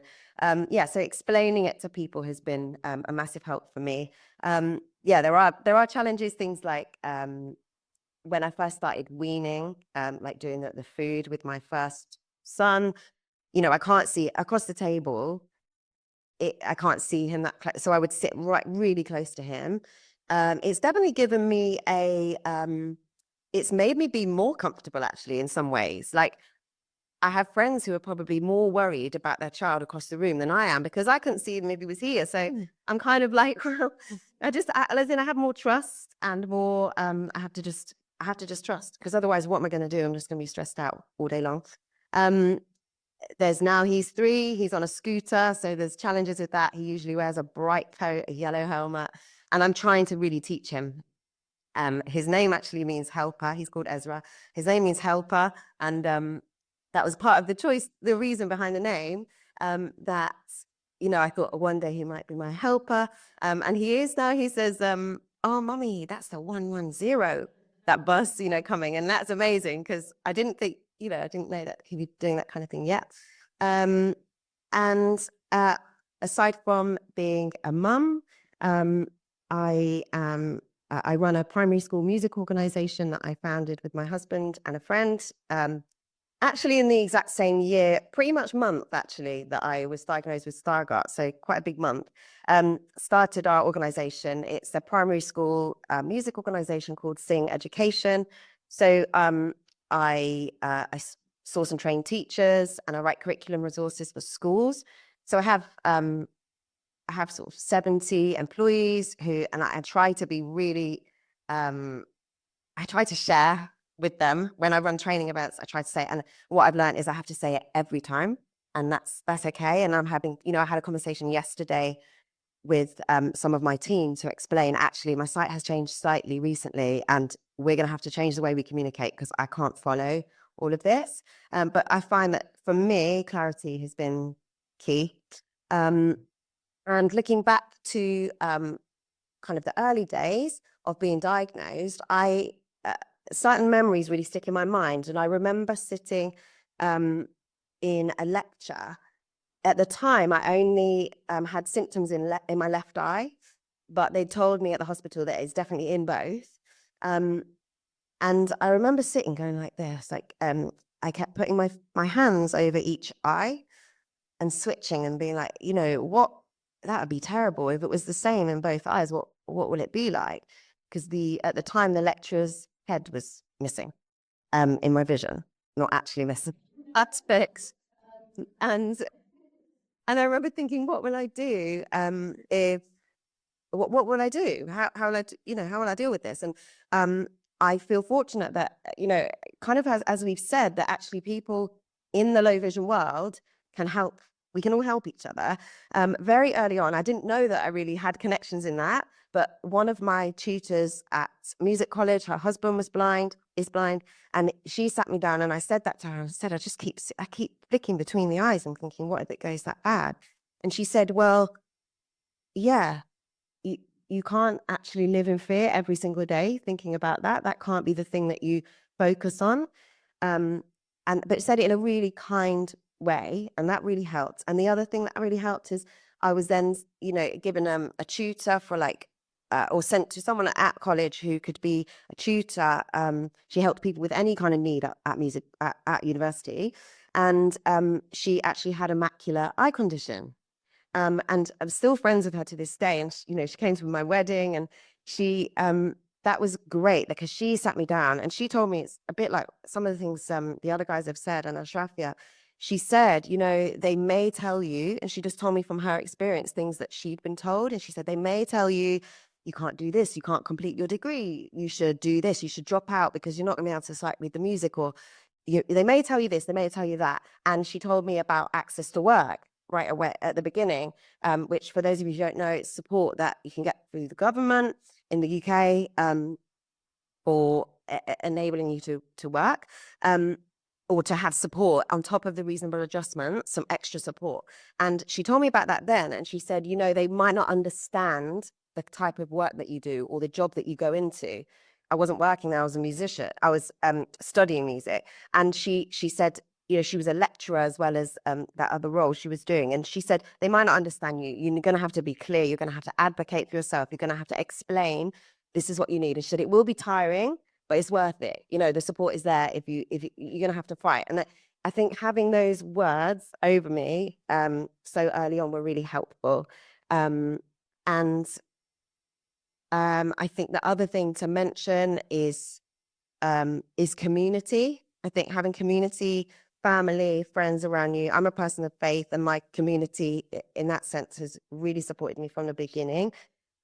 Family, friends, my husband, Josh over here, he basically does a running commentary the entire time, telling me what's going on, who is coming towards me and all this. And those things help me to just be me, because if I'm on my own, it's not that I can't go on my own to places. I do a lot.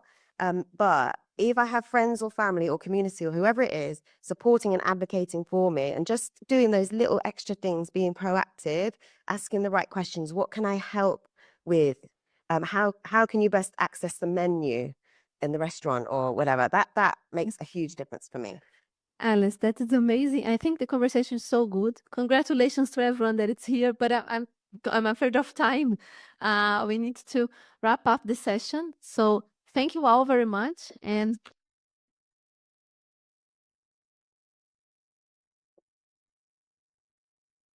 to finish, Alice will read us a poem, because besides all of those amazing sharing, she's also a writer. Thank you.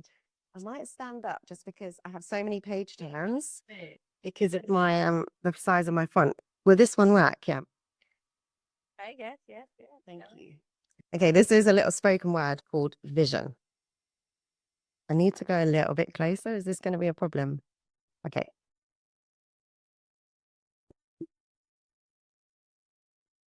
You see, vision loss has given me the ability to see differently. They say vision is the ability to think about or plan the future with imagination or wisdom. An ambition to listen, aspiration on the tip of my tongue. I'm losing my sight, but I'm gaining insight, creativity. You see, vision loss has given me the ability to see differently. I'm listening to gain perspective. I'm dreaming and hoping for a vision that's new, for others to see things from another view. They say we all see the world through a different lens, and my vision depends on more than what I see physically. I'm looking for trends and hidden gems of ideas, what's behind your fears, and imagining an ideal, a feeling I can see how it can become real. Community, connectivity. You see, vision loss has given me the ability to see differently. I'm daring to think about how God's preparing, looking for threads and how that lends itself to something I feel called to do or say. Discovering how to navigate the world in this way. You see, vision transcends what is physically seen. In between the daily routines, I'm looking for arrows, discerning, learning to lean into the unseen, searching for sparrows. A variation in my genes somehow allowing me to glean the hopes and dreams for a world that could be. For people like me to feel seen. Clarity in the uncertainty. You see, vision loss has given me the ability to see differently. I'm interested in people finding their voice, exploring the choices available to them. I'm invested in calling out the potential in friends, a combination of imagination and information for transformation. I'm running the race with a different view, a perspective that's new, seeing beauty in the future, perhaps a chance to see through the looking glass. Sight loss enhancing my vision. It doesn't make sense. But you see, this experience is giving me the opportunity to see differently. Thank you.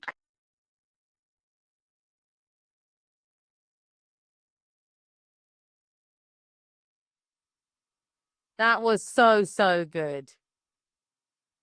Okay, thank you. Over to you, Bobby.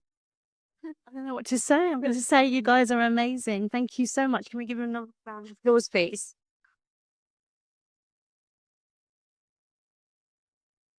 I'm going to cry again, but I just want to say thank you, everybody, for your time, for coming here. Thank you, first of all, to our sponsors. This day would not be possible without them. So thank you to our headline sponsor, Belite Bio. Thank you to Alkeus. Thank you to Avant-Garde. Thank you to Splice Bio. So can we get them